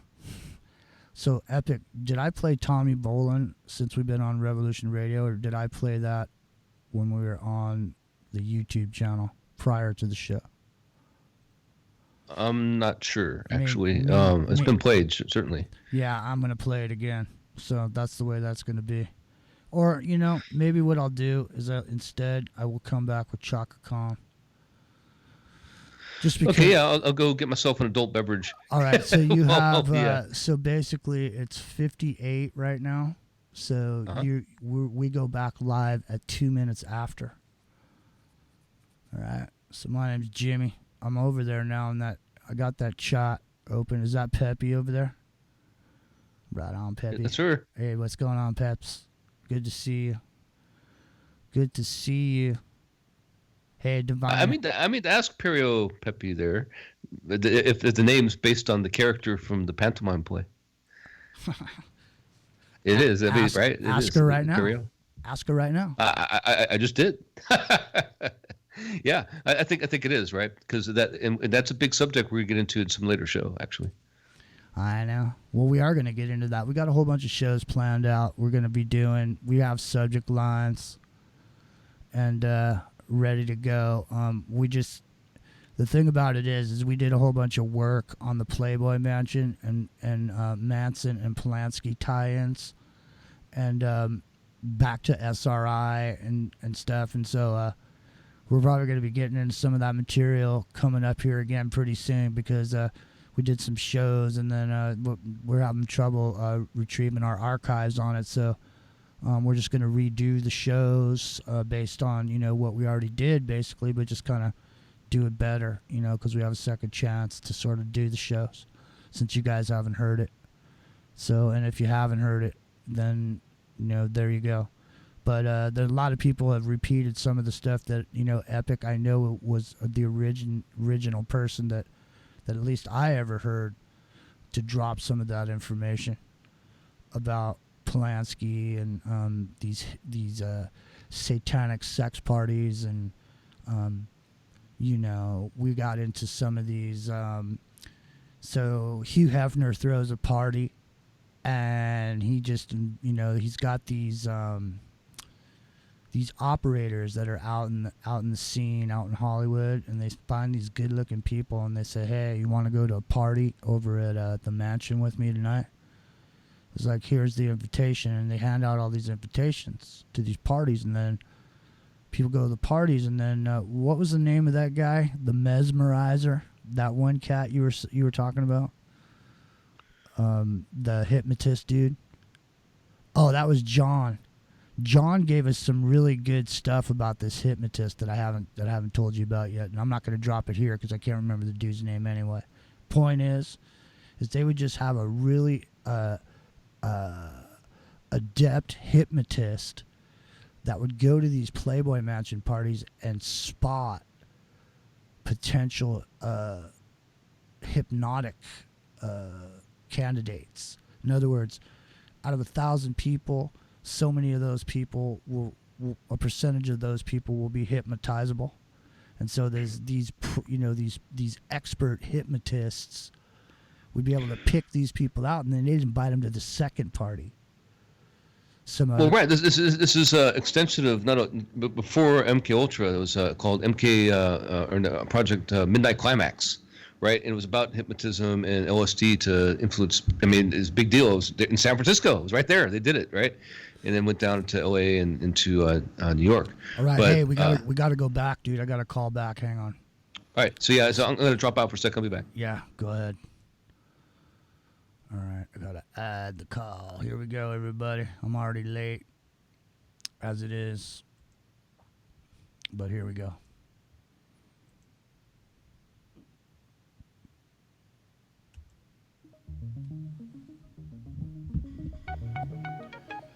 My name's Jimmy. You're listening to Revolution Radio. We're talking about the 80s, and you can't have the 80s without Chaka Khan. Ain't nobody.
My name's Jimmy.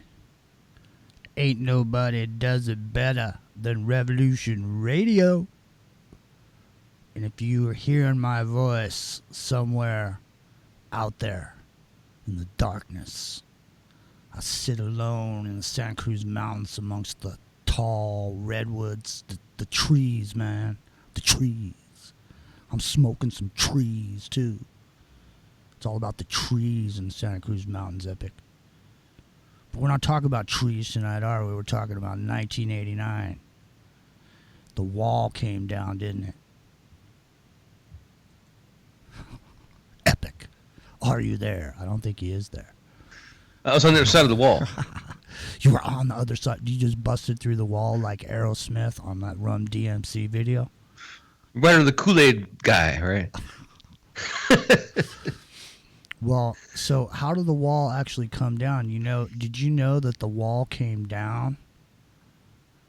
And the people in the Soviet Union, the way that they got news to each other was to use fax machines. It's a low tech. So what you do is, ladies and gentlemen, is prior to there being an earthquake or something, you set up this network of people that got fax machines. See?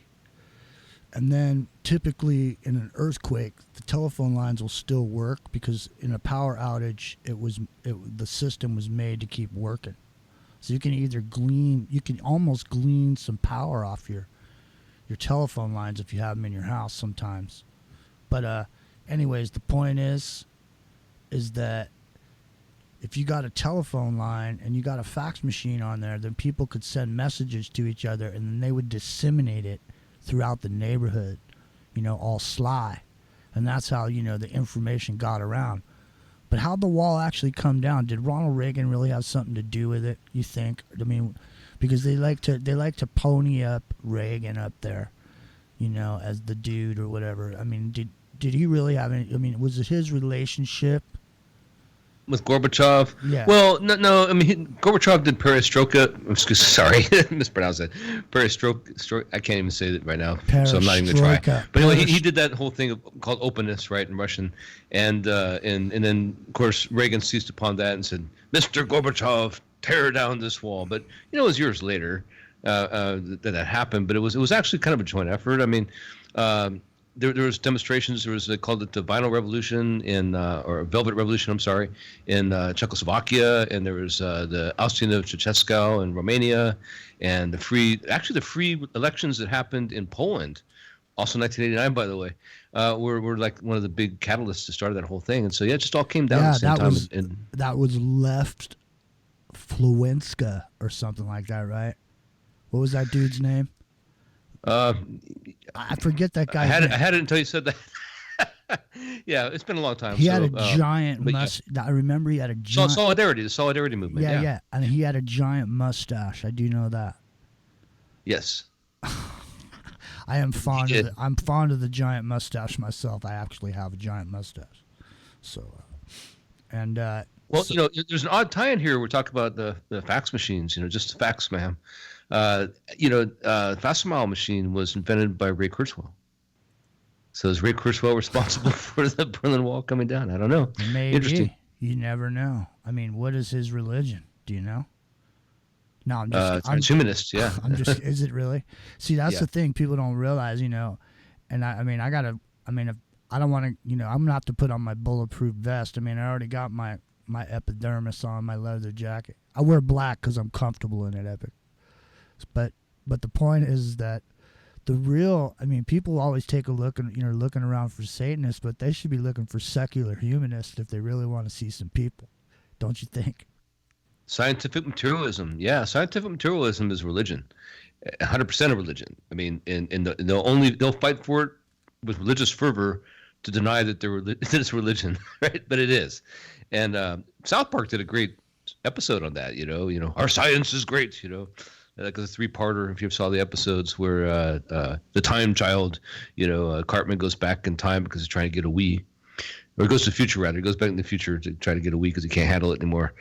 So he goes and spend an animation and wakes up in the future. But the bottom line is they've used that scenario to talk about scientific materialism and atheism as religions because they are, and every single phrase they use, it's a religious phrase. They just put science in the place of God. Okay, yeah. So here, I'm going to tell you what, man. Now that we got on this subject, I can't leave people hanging on this, man.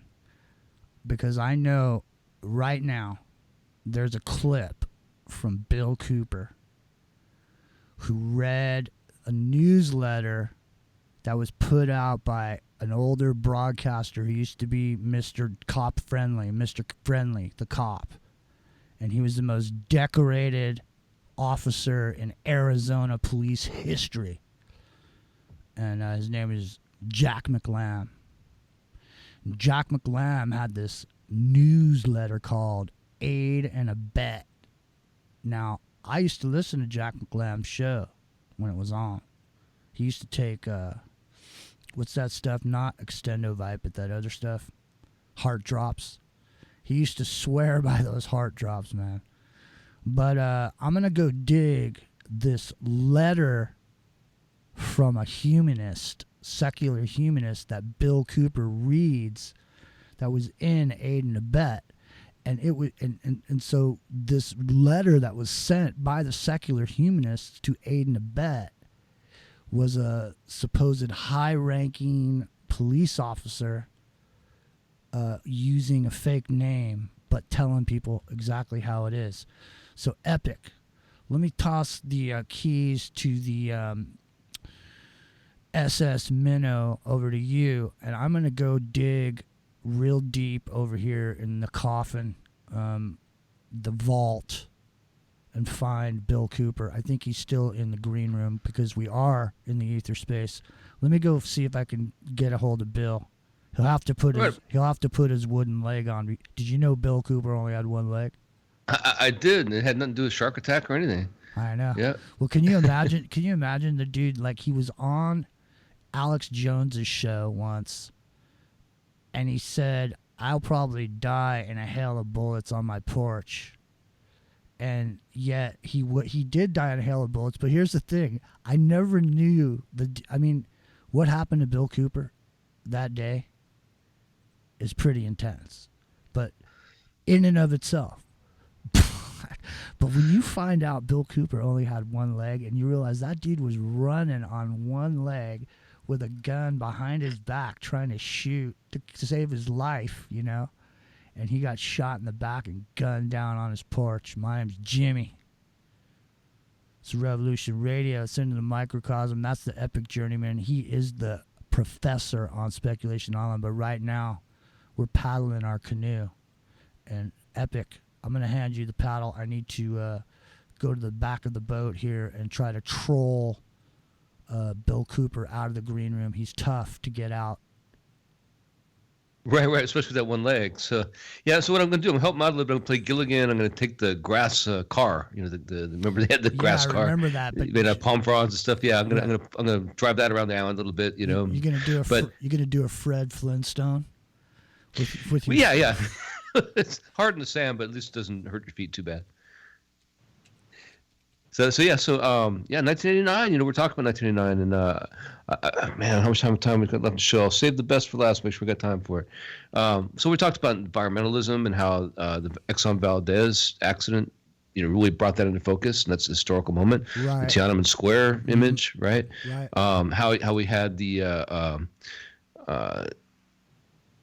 so many things. Apartheid, you know, come to an end, right? I mean, these are historical events. These aren't things that are, you know, people don't remember the song that was the song of the year or the movie of the year 100 years from now, but they remember those events, right?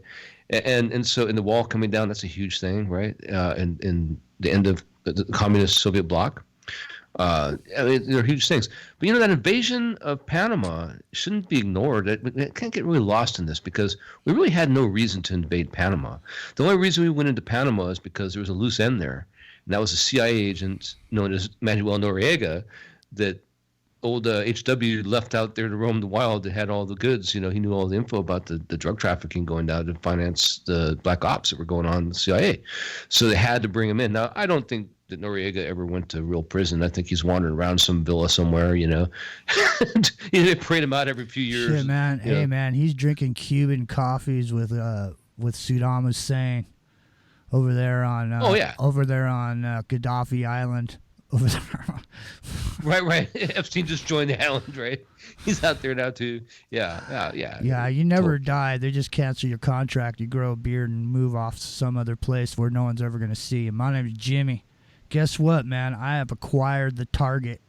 Now, I'm going to go ahead and roll Bill Cooper. And this is the Mystery Babylon series. Okay? All right? And this is part 1 of the letter by a humanist police chief to Jack Lamb's aid and abet. You know what's interesting, too? Before we get into this, I just want to point this out. For your alternative media junkies, you people that have been around the block, like you've seen the end of the world happen that never happened, and you see the September 23rd come and go and all that, and Nibiru never happened and all that, and you've seen all that. Let me ask you a question. Do you remember Bill Cooper? Do you remember somebody named Lindsay? What was that dude's name? That preacher that used to come on Alex Jones, who worked up at the oil pipelines up in Alaska, and he was the preacher up there, and the elite used to go to him and tell him they're all there. They'd come confess to him, and tell him what was going to happen. And he'd come on Alex Jones. What's his name? Lindsay something. What's that dude's name? You remember that guy? I never watched Alex Jones. I know it's hard to believe, but I only saw the movies he did. This guy went on it. This guy went on every show and said he had secrets that the elite told him, but you had to pay $29.95 for his CDs. That's how that works. But Bill Cooper is in the house. All right, Bill, what's up, man? High five, bro. Lights out for the curfew of your body, soul, and mind.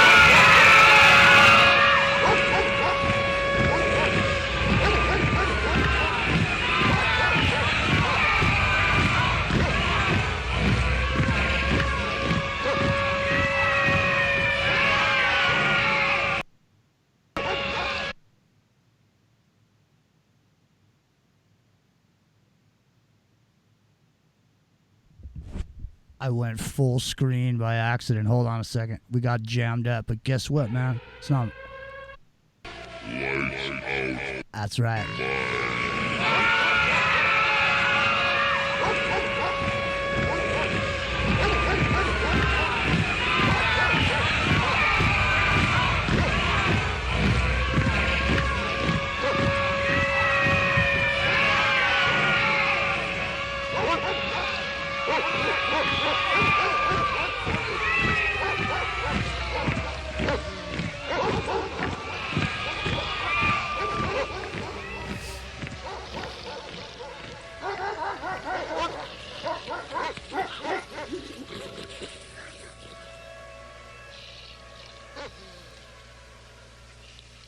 Across the Americas and around the world, once again you're listening to the Hour of the Time. I'm your host, William Cooper, and in studio, Miss Carolyn Nelson. Folks, I'm going to be on a little investigative trip here for the next week, and while I'm going, you're going to hear reruns on both time slots. Those of you listening now have probably never heard these episodes of the Hour of the Time, and you should always listen to this broadcast with a pad of paper and a pencil or pen by your side. Never, ever make the mistake of sitting down without a pad of...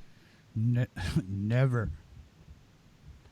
make the mistake of not sitting down with a pad and paper when Bill Cooper is getting ready to throw down. Paper and a pen or pencil to listen to the Hour of the Time.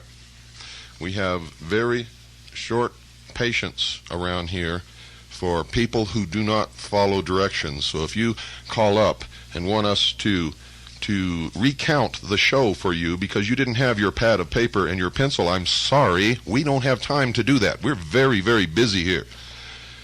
So make sure you get it the first time. If you miss a telephone number because we only say it once, that's okay. Now, I want you all to remember and try to catch both broadcasts each day, simply because they're not the Here, 10 Mountain. I'm going to bounce. Hold on. You in the Mystery Babylon series. Here we go. Which we have done 31 episodes of, and we have included The Dawn of Man, which ran. That is a great Mystery Babylon series. Great. Dawn of Man's excellent. Let me bump this up here. Here we go. Hang on. I don't have this. What you're going. This is, ladies and gentlemen, this is live, so we're just going with the flow, because that's what we do here. Here we go. To hear tonight.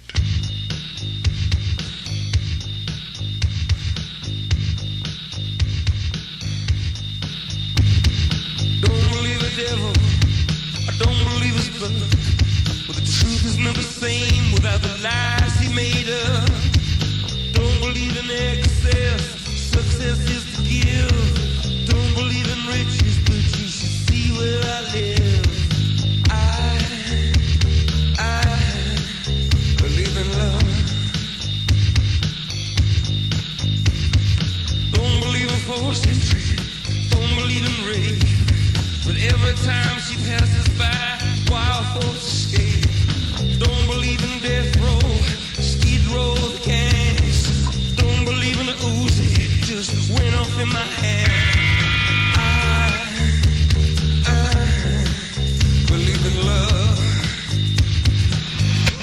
man. Check out Bill throwing some U2 up there.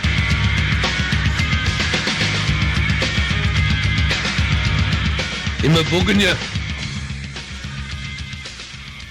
For those of you who don't believe that those who call themselves illumined, the only truly mature minds in this world, and thus are the only ones capable of deciding the future or of ruling the rest of us, those of you who don't believe these people have infiltrated all levels of our society, our government, our military, our law enforcement, I want you to listen carefully to what I'm going to read you. I am going to quote verbatim an article which appeared in the newsletter called Aid and Abet Police Newsletter, Volume 2, Constitutional Issues for Lawmen, Number 1, Volume 2, Number 1. That's Aid and Abet Police Newsletter. Now, this letter, according to the editor of this newsletter, was written by a police chief. Here he uses a pseudonym, so he says, so that the police chief's identity is not revealed. However, as you will find out if you have listened to our series on Mystery Babylon, this is not just a police chief. This is a highly degreed member of the Masonic Lodge. And he gives himself away with his symbology. For at the end of his article, he signs it, quote, "So mote it be," unquote. Aid and Abet is put out by Officer Jack McLam, who has been written up as one of the best police officers ever produced by the state of Arizona. We neither endorse him nor do we condemn him. As far as CAGI is concerned, our vote is not in yet on this organization. We know that in order to bring about the New World Order, they need to identify everyone who will uphold the real law, the Constitution, the supreme law of the land. They need to identify those people and get them out of positions of authority, and if necessary, take them out of society completely.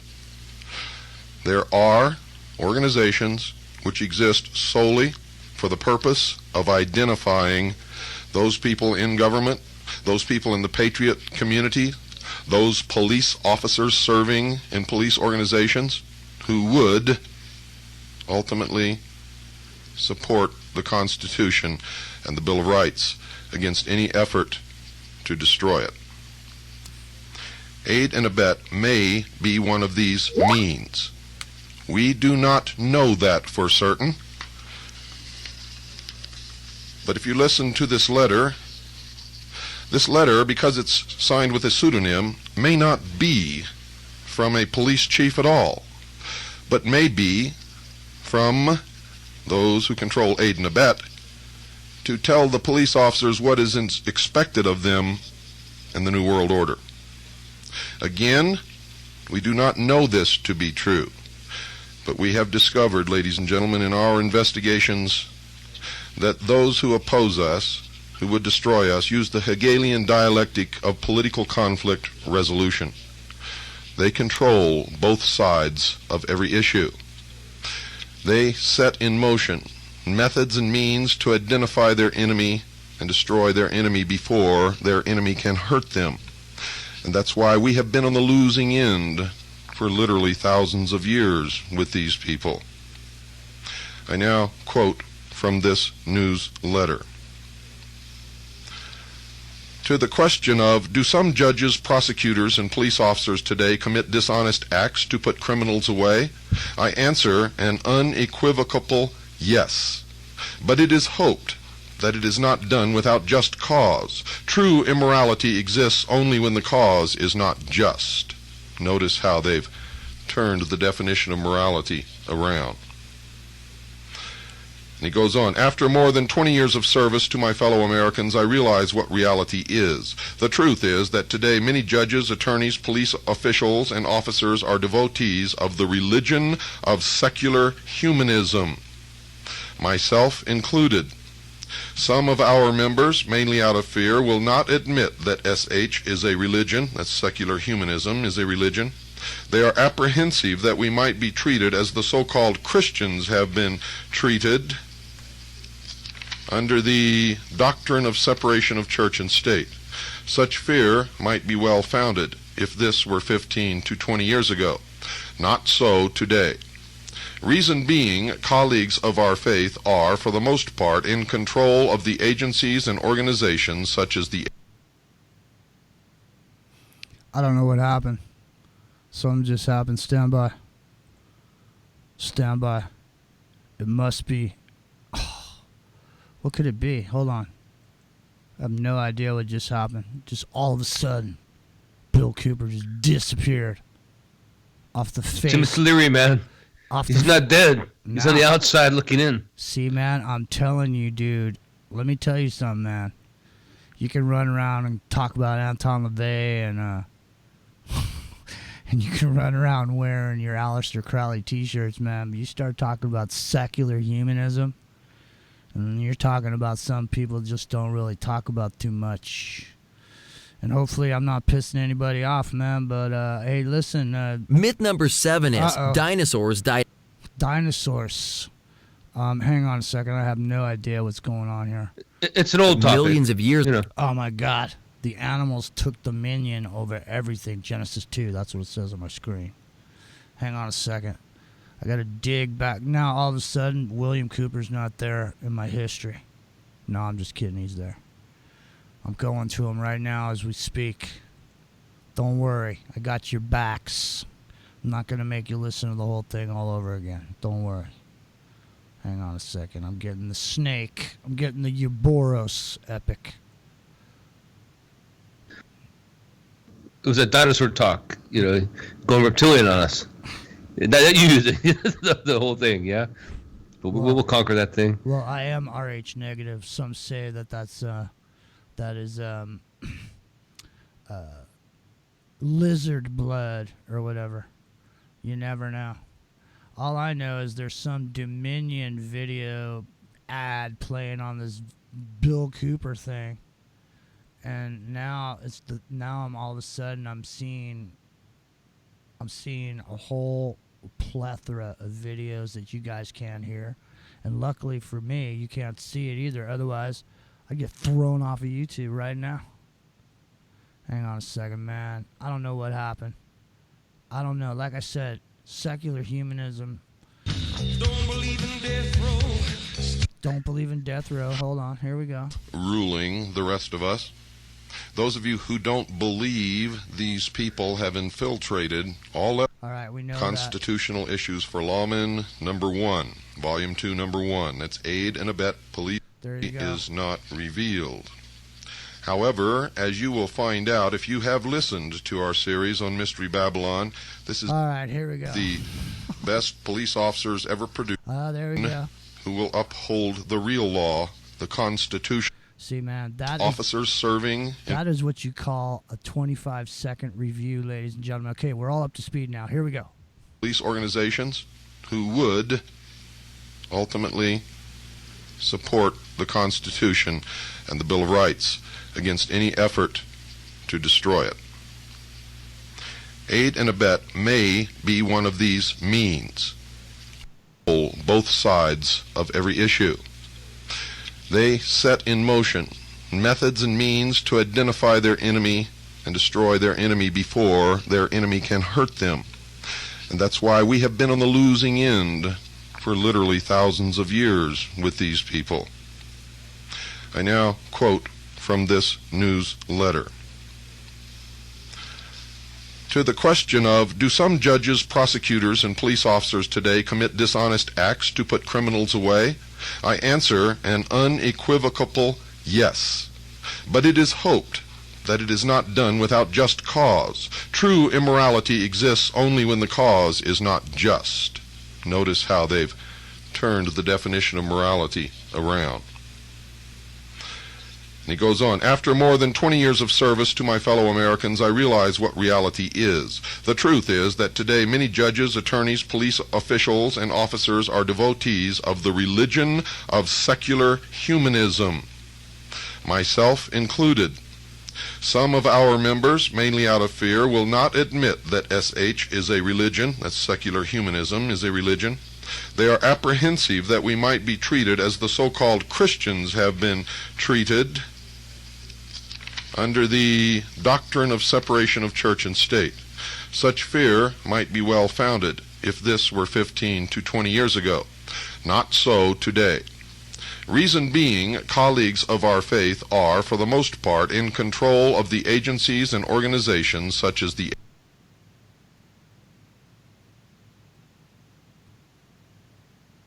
colleagues of our faith are, for the most part, in control of the agencies and organizations such as the ACLU, ABA, Justice Department, etc., that would normally protest such cases.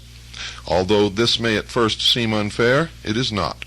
But allow me to proceed, and I believe you will come to full understanding of this and many other important facts. My feelings are that it is time we shepherds open the eyes of our flock and further sort out those we cannot take with us into the 21st century. I'm going to pause here. In case you don't understand exactly what this man just said, I'm going to read this paragraph again to you. Remember, this is purported to be a police chief writing under a pseudonym to the police newsletter called Aid and Abet. Listen very carefully, ladies and gentlemen, and you'll see when I've labeled you sheeple, I have not been incorrect. Quote, my feelings are that it is time we shepherds open the eyes of our flock and further sort out those we cannot take with us into the 21st century. Now, those of you who thought that I was insane when I told you that if you don't go along with the New World Order, if you can't renounce your old religion and your old societal ways and your old morals and conform to the new age, you will be exterminated. They make no secret of this. I continue.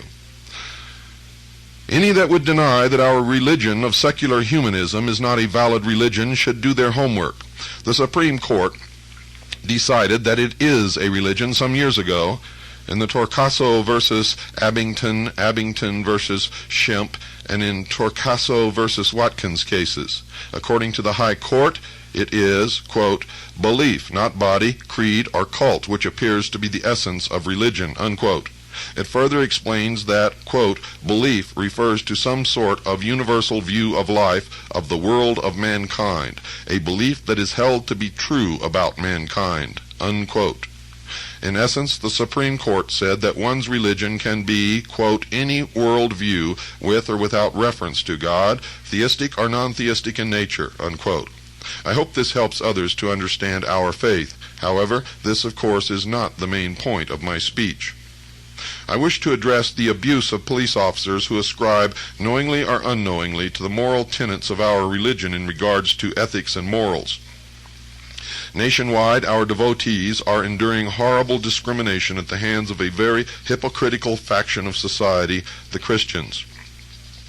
This discrimination comes as we humanists exercise our own religious beliefs and apply our morals, quote, on the job, unquote, so to speak. Yet other officers may apply their own individual belief systems, morals, and ethics at will without any condemnation. This is undeniable discrimination. Fortunately, our religion is the fastest growing of any in all of history, and many of the younger generation within the criminal justice system, including police officers who ascribe to sound secular humanist principles, are now in management, which is of benefit to all. This does give us sway power and is a plus for our side. Still, there is far too much discrimination against those who would apply a most important principle of our religion, quote, situation ethics, unquote. The principle of situation ethics allows the individual to focus correctly on only the goal to be accomplished. Morally speaking, little, if any, consideration need be given to the method or means, as nothing else supersedes its importance. Of course, concern is given to finding a means of accomplishing a task or goal so as to have the least negative impact on the least amount of our people. Notice he says our people. In my youth, I recall hearing the great Green Bay Packer coach Vince Lombardi describe it this way, quote, "Winning is not everything, it is the only thing," unquote. Much of our society lives by this principle today. Yes, even many of those who profess other faiths and occupy pulpits throughout America. Personally, I think the principle of situation ethics is best described by examining the legal definition of ethics and morals given by our now compatriots, the communists. I'm going to hold it right there. Hang on, Epic. Okay. Come on in on this, man. Now, so here's William Cooper. This is Mystery Babylon. This is a letter by a humanist, police chief, part 2. This is him reading a letter sent in to Aid and Abet by Jack McLam's old newsletter before he passed away. God bless his soul. And Jack McLam was a sweet old man that I really used to like listening to his show.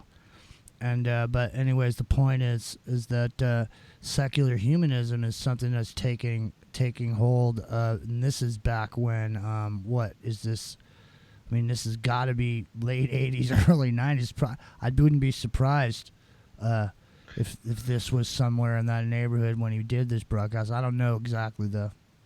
It probably was. We're talking 89. He probably did this in 89, right about there. You know, the thing is, like, secular humanism, it started with the academics of the 70s and 60s, really, and really got traction. I mean, you can go back farther than that, of course, like Victorian England and stuff like that. You know, the guys spinning the globe, there, Africa, Commander McBragg, or, around the world in 80 days. Those things are all based upon that idea of that secular humanism. But but as far as becoming like a true religion, I mean, yeah, it definitely gained traction in the 80s, and we fight it all the time right now. I mean, it's everywhere. And they don't admit it's religion. They refuse to admit it's religion, which is so ironic to me, So I don't know if this is a good spot to bring in. Like, we talked about how 89 had all these things and how it's so historically significant. Here we talked about the Exxon Valdez oil spill. We talked about the invasion of Panama. That's kind of minor comparatively to the Berlin Wall coming down and some of these other things. But what really did 1989 have that really separates it historically? What is it going to be? It's a guy named, he's now Sir, right? Sir Tim Brennan-Lee, who worked at CERN in Geneva, Switzerland, and invented hypertext protocol, what became later known as World Wide Web.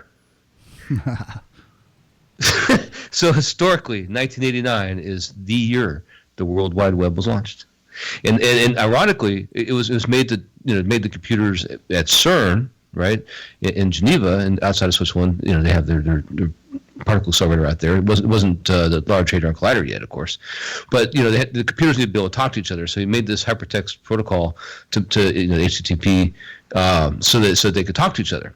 But the first global link, right, was, you're going to love this, to Stanford University's Linear Particle Accelerator Lab. Get out of here! I used to skate. No joke. I used to skateboard at SLAC, Stanford Linear Accelerator, because they had this long hill going down there. And, I was in the IBW my whole career, as far as working in the Bay Area for the big corporations. Most of those corporations hire union contractors. And so that's how I was able to work on some of the highest end technology, some of the cutting edge stuff that I've been able to work with over the years because I'm in Silicon Valley. But one of the things, when they call out electricians to go over there and to go over to SLAC, you got to sign these papers, man, because there's radiation over there. You got to go. They got to paint it. They paint it with this lead paint. They start at one end and work to the other end. It's trippy. It's a weird to be in Palo Alto, to be in the Bay Area, and to have lived here my whole life and to have been around all this stuff that's been going on. To be here through the earthquake, to be here through the 80s, music scene in the Bay Area. To be involved as one of the, I was involved with somebody that owned 3 nightclubs, and I was part of the family. I wasn't blood family, but I was family in the sense that I started working there when I was 17. I worked there for a decade, 3 bands a night for a decade, and they were all the greatest musicians that have ever lived came through that club. It's called the Keystone Palo Alto. We had Keystone Berkeley and Keystone San Francisco on Broadway. Metallica played at our club. I mean, there's nobody that didn't play there. But Bill Graham was really the big player in the Bay Area as far as a promoter goes. But we were sort of Bill Graham Jr. So Bill Graham was doing stadium shows, and we were selling out 1,500-seat clubs, you know, with really great shows. I mean, Stevie Ray Vaughan played right after he finished his tour with David Bowie on Let's Dance. And he came out solo, and he went around and did a tour. My name's Jimmy. It's Revolution Radio. Epic. I got to run to the back for a second. Here's somebody from the 80s. His father was also a musician. But this dude, I saw this guy at least 3 times, and I'm telling you right now, he's old as dirt right now. But right in this moment, in 1989, this dude was a badass.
Robert Gordon, man. I'm telling you right now. He's probably dead. If he's not dead, he's half dead. So he probably doesn't rock and roll, and he doesn't come pulling up on his Harley or whatever. He's not too fast to live, too young to die anymore. Now he's too old to live. I don't know. My name's Jimmy. It's 1989. We time warped with the Chr0n0vis0r set up by the virtual reality professor of Speculation Island himself, the epic Journeyman, over in the middle of the ocean somewhere, floating on some cracker. It's like volcanic. Just like Into the Microcosm can be volcanic. So sorry if I'm overdriving you over on Revolution Radio. It sounds pretty good over here on my end, but who knows what it sounds like on your end. Anyway, Epic. You dropped some clips over here in the chats box over here. Yeah, so that one is about the invention of the internet. And so I think it's relevant because, you know, when you look back historically at 1989, like we talk about 1969, people remember as being a historic year that's going to resonate through the ages. But I think 1989, nobody's really caught on to it. It's the 30th anniversary. You know, that earthquake, Battle of the Bay we started the show with is a good way to start. It's going to resonate and have reverberations just like that earthquake, the tremors through the centuries, man, that will resonate with people because the world changed in 1989. You just didn't know it at the time. I know. You know, we went and we were getting ready, man, because listen, in the 80s, people were partying, man. The Bay Area was going off, man. There was so much blow in the Bay Area. It was literally unfathomable. The amount of cocaine that was I can neither running. confirm nor deny that I partook in some of that stuff. Yeah, no, in the 80s it was everywhere, man. It Yeah, really but it was was. in the Bay Area like you would not believe, because that was when everybody was cold producing in Silicon Valley. Everybody was snorting blow, running around listening to Metallica, wearing Levi vests that they made themselves.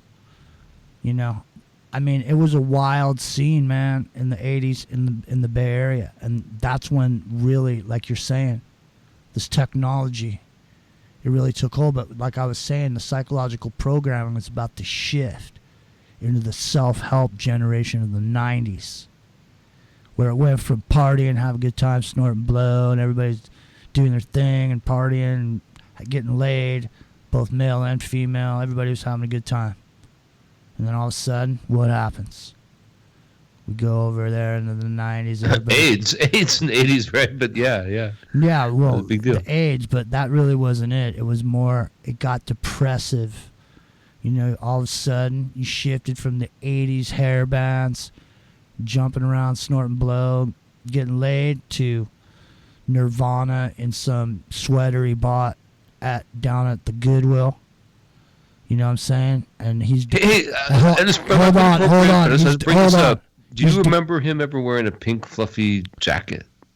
Yeah, I do. But listen, the point is that he was fucking depressed all the time. He was always bummed out. You know what I'm saying?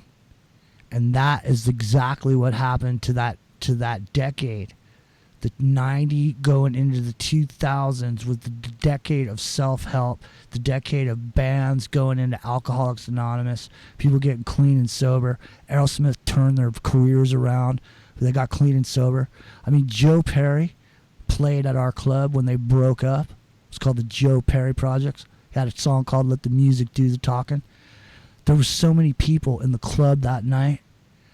I mean, Joe Perry, he must have had a quarter pound of blow on him.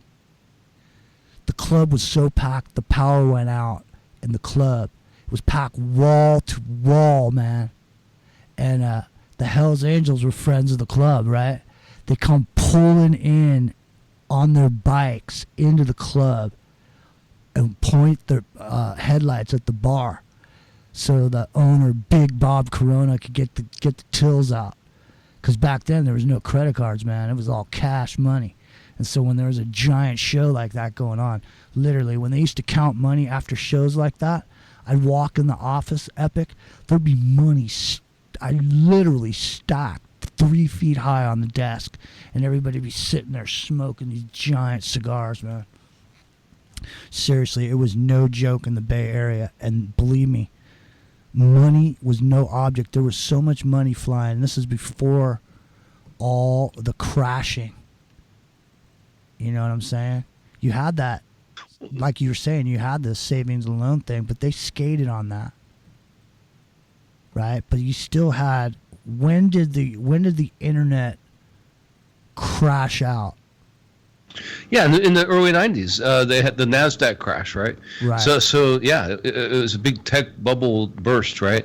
And you know, that needs to be maybe not something that we're going to talk about a lot, but it needs to be something that needs to be looked into more, because the fact that it even happened in the first place, right, was the enablers that let it happen in the first place, is ironic. I mean, because it's almost like a test of fiat currency in the first place. Like, we have fiat currency around the world everywhere today. There's no gold standard hardly anywhere, right, or anything like that back up these fiat currencies. But in the case of the internet bubble, they literally just had, like, you know, numbers thrown on a board and ideas, and there's nothing to back it up. Nobody doing research on it. Nobody verified anything. And yeah, it made a lot of people a lot of money really fast. And the smart people, like what's his name, does the antivirus thing, McAfee, bailed, right? Got out of the country and everywhere else, right? That's an interesting character. Yeah, but I mean, that's what I mean. The 80s was like everybody was all hyped up, partying, having a good time. And then the 90s came, and then the crash happened. You know, and right there, it was like I was saying about Aerosmith. I just wanted to make this point, was the reason I even started talking about Aerosmith in the first place, is because they just did the numbers on their stay. They did like a stay down in Las Vegas, and they made $1 million per show. believe that or not. That's pretty amazing. Steve Tyler lives in, I don't know if he lives in Kihei or he's in Maui, though. He lives in Maui. And he'll occasionally just go perform on the street like a street urchin kind of guy. Just go play, throw a hat out or whatever. Yeah. I mean, that's the lead front man from Aerosmith we're talking about here. Well, yeah, so it's just, it's a weird kind of dynamic. We only got a few minutes left, so we can't get too deep into anything. So since we're talking about music, my headphones are messing up.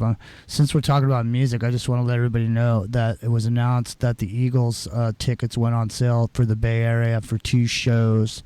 The Eagles are coming to town. They're going to play Hotel California and their Greatest Hits album. So it's going to be 2 dynamite shows. I don't know if they're going to be going across the nation, but keep your eye out. I was working and I forgot about it. It was going on sale at 10 o'clock and I didn't get any tickets. So, but anyway, I want to say good luck to Billy Ray Valentine and John Brisson and all the guys and everybody out at the Shoot the Moon in New York City this Sunday. And want to thank everybody for hanging with us tonight. And I want to thank Revolution Radio for the time spot to be here, late night style. And keep everybody rolling for a bit and think about something maybe other than we normally get to think about, just simply because we can. It's 30 years since the earthquake. I don't really think anyone's really talked about it too much, and I thought it was something that needed to be talked about, and I think we did it in a way epic. That was tasteful. God bless all the souls and everyone we lost and all the losses and all the people that have been hurting from that. I was at the movies and I was at a big giant complex epic, and I felt this wave and I sort of felt kind of sick, and for whatever reason I don't even know why I thought it was an earthquake, but I was like, man, it's an earthquake. And I was on a date with this girl, this friend of mine, and I grabbed her. I said, let's go, and we started to cruise. And as I went right out into the area where you go into the theaters, it was like a 40-foot ceiling, and all the ceiling tiles started coming down. And then they had like this popcorn machine in the middle of the thing, and it fell over. And people were just running and screaming, man. It was just like you see in the movies, dude. It was no joke. And then when I went outside, it was like, the power was out. It was dead silent.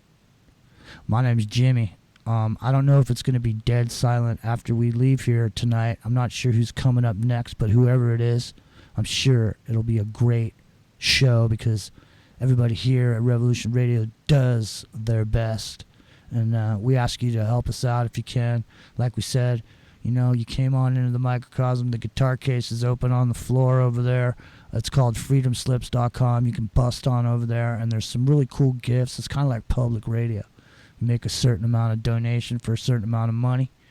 You not only get great radio to continue month after month, and but you also get something else like a little surprise. So go on over to freedomslips.com. Check it out. My name's Jimmy. It's in the microcosm. That good-looking dude over there is the epic Journeyman. He's all tan. He's out there eating fish. Does it smell like chicken and taste like fish, or does it smell like fish and taste like chicken, epic? No, we don't fry all that stuff in the same pot, or frying pan. Yeah, it's mangoes. A lot of mangoes going on. Some people do, though, and it's never good. You never want to mix poultry and fish. Unless it's trout. You use freshwater fish. I think that will go all right with chicken. Anyways, forget about it. Monday, I'll be back, 3 o'clock Pacific. Epic won't be here because he's going to be running his thing over on the island. He's got to do his thing. He's got to go spearfishing. He's got to run 9 miles. He's got to ride his mountain bike to get to his Jeep after he swings through the jungle. And then once he gets there, he sits back and looks at himself and goes, you know what? Another day in paradise, baby. All right, well, time's up. We got a jet. So we appreciate you guys so much. And, here's the thing. I really don't want to get depressed. So we got a choice. We can either have Nirvana or the LA Guns. And I'm going with the LA Guns, Rip and Tear. We'll see you next week on the Friday nights and see you Monday all by myself. Epic. Much love, brother. Great show. Thank you so much. Appreciate it. Always a pleasure. What comes with it? Oh, my God. Don't do it to me, man. I got it too quick. I got it too quick before they could get me, Epic. But now we're out of time. There's not going to be any time for the Gunners. Oh, man. I'm bummed out. Well, if we run out of time, come on to YouTube because the Gunners are going to be on YouTube for sure. My name's Jimmy. That's it.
Verizon Up gave us tickets to the Super Bowl. Verizon knows you love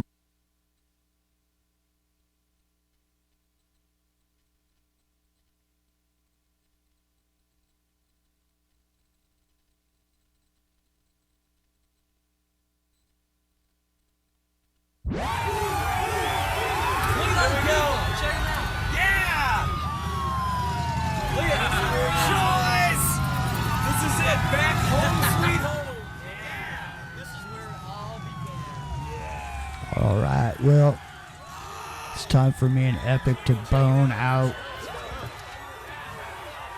We will see you possibly tomorrow night. We might just come in impromptu. Mom's Jimmy, Epic Journeyman, into the microcosm. Peace.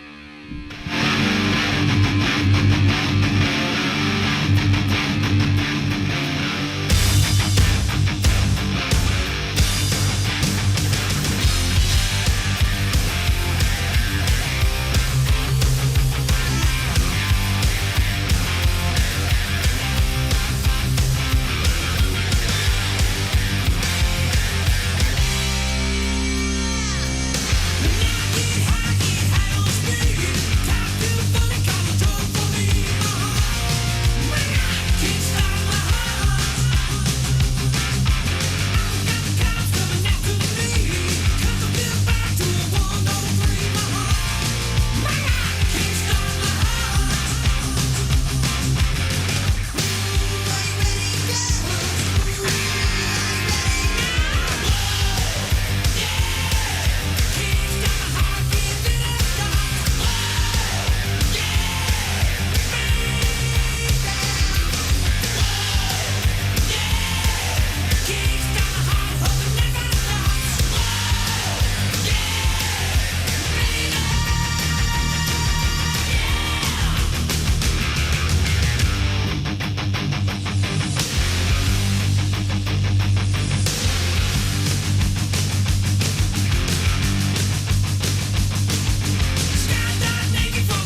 thunderstruck.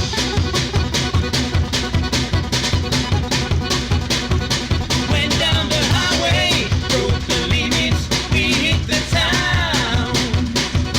Went through the Texas, yeah, Texas, and we had some fun. We met some girls, some dancers who gave a good time. Broke all the rules, played all the fools, yeah, yeah, they blew my mind. I was shaking at the knees. Could I come again, please? Yeah, the ladies were too kind. You've been thunderstruck. Thunderstruck. Thunderstruck. Thunderstruck.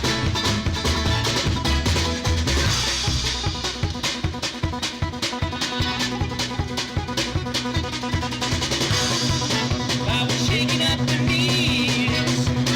Could I come again, please?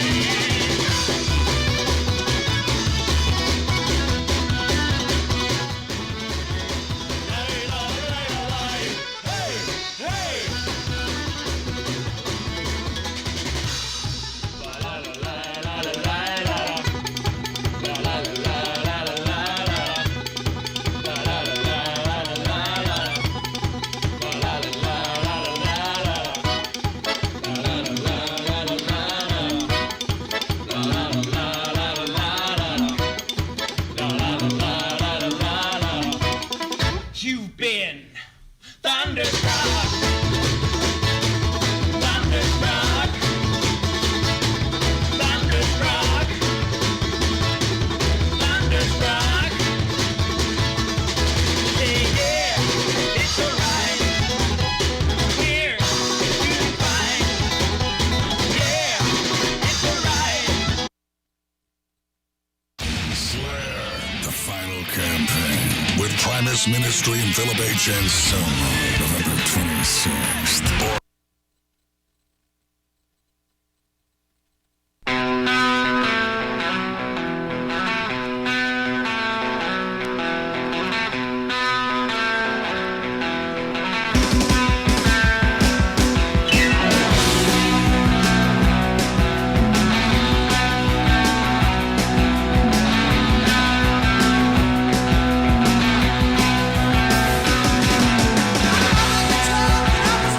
Try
Space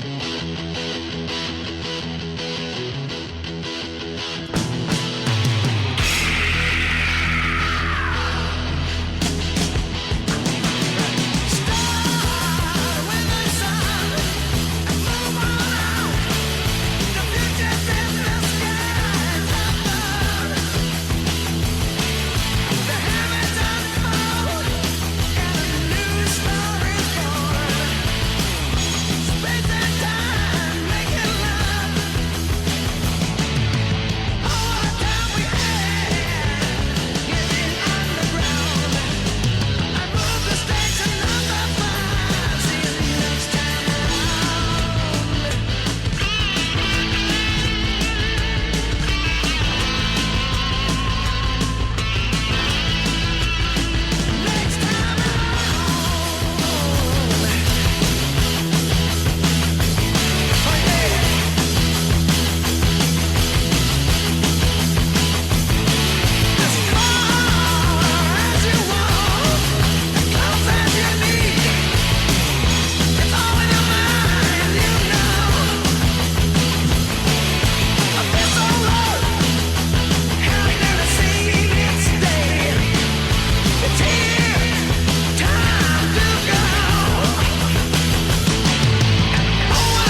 Taylor Swift is my friend. Like, what? Really? Yeah.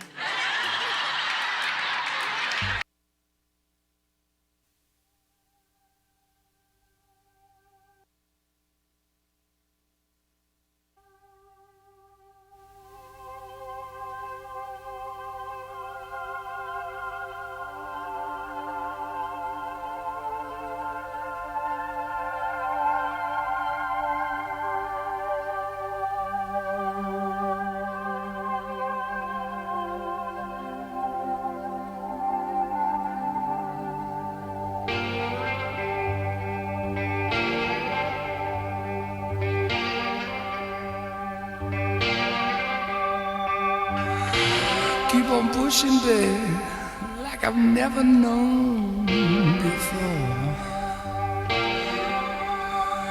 No, you want a crazy child, I just want to see you on the floor. Want a superstitious woman, she got a superstitious mind.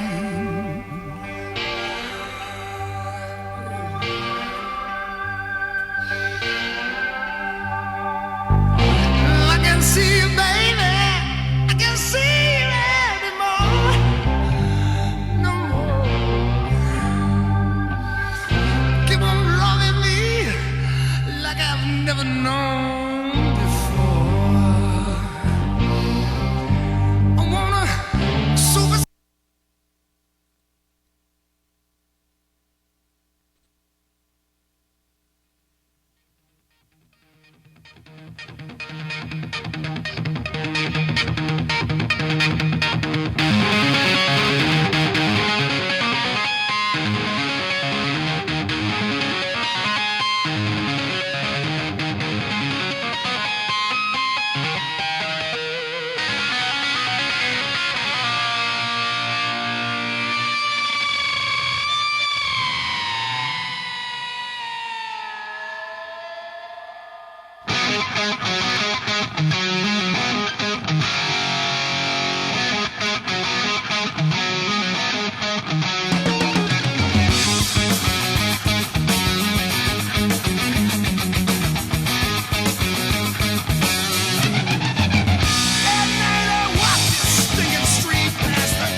Same old faces and I hear that same old talk, and I'm searching for the latest thing. I'm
My name's Jimmy, and we are going to be boning out for sure this time. For real. We're going to leave. But, shit it. Hang on a second. Listen up. See, if you're still here, well, man, I can't have that at all. Fuck, what the fuck's going on around here? Anyway, if you're still here, I just want to say, hey. Thanks for tuning in, and here we go, and we're out of here, and see you soon, like tomorrow night. Okay? All right, here we go. We're going out of here. All right, here we go. Bye, boom. Hold it. Here you go. All right. All right, so, hey, man, thanks a lot for joining, and hope you enjoy this. Here it comes. I'm mixing all this live. I'm editing all this together live with this music, like on the fly right now.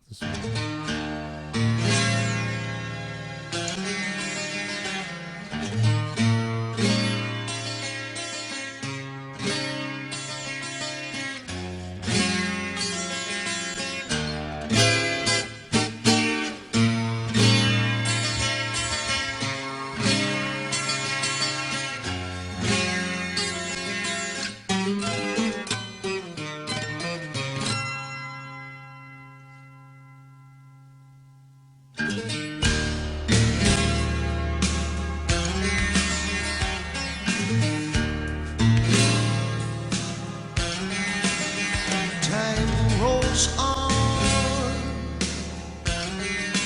That's as it should be. Here and gone. Seems to move so quickly. Man, we was happy in our restless hearts. It was heaven right here on earth.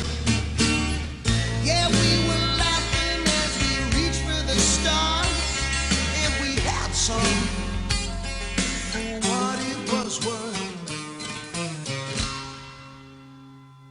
Those were good times.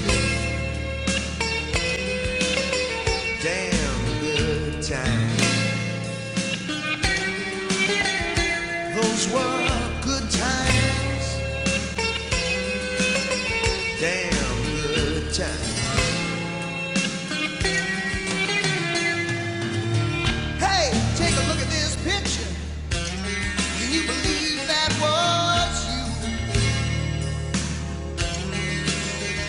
And who's that standing there in the corner? Not me. Are the crazy things we used to do. Sure, we was acting like a couple of kids. Good to remember. You know that it is. I still feel it like the sun on my skin. Maybe that's better.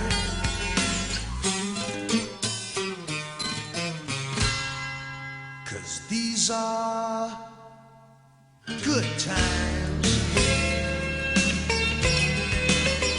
Damn good times.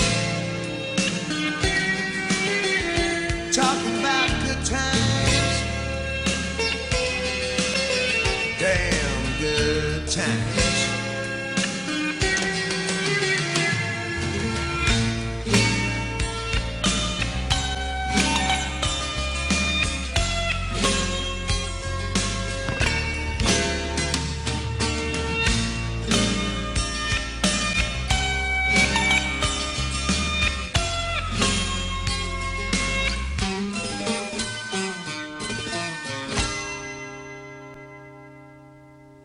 So it's one for the money, but that don't make the show. No. Count to 3 and I'll be ready. Yeah. To follow that road. Yes, I will. I see it coming, yeah. This one is ours. We got help.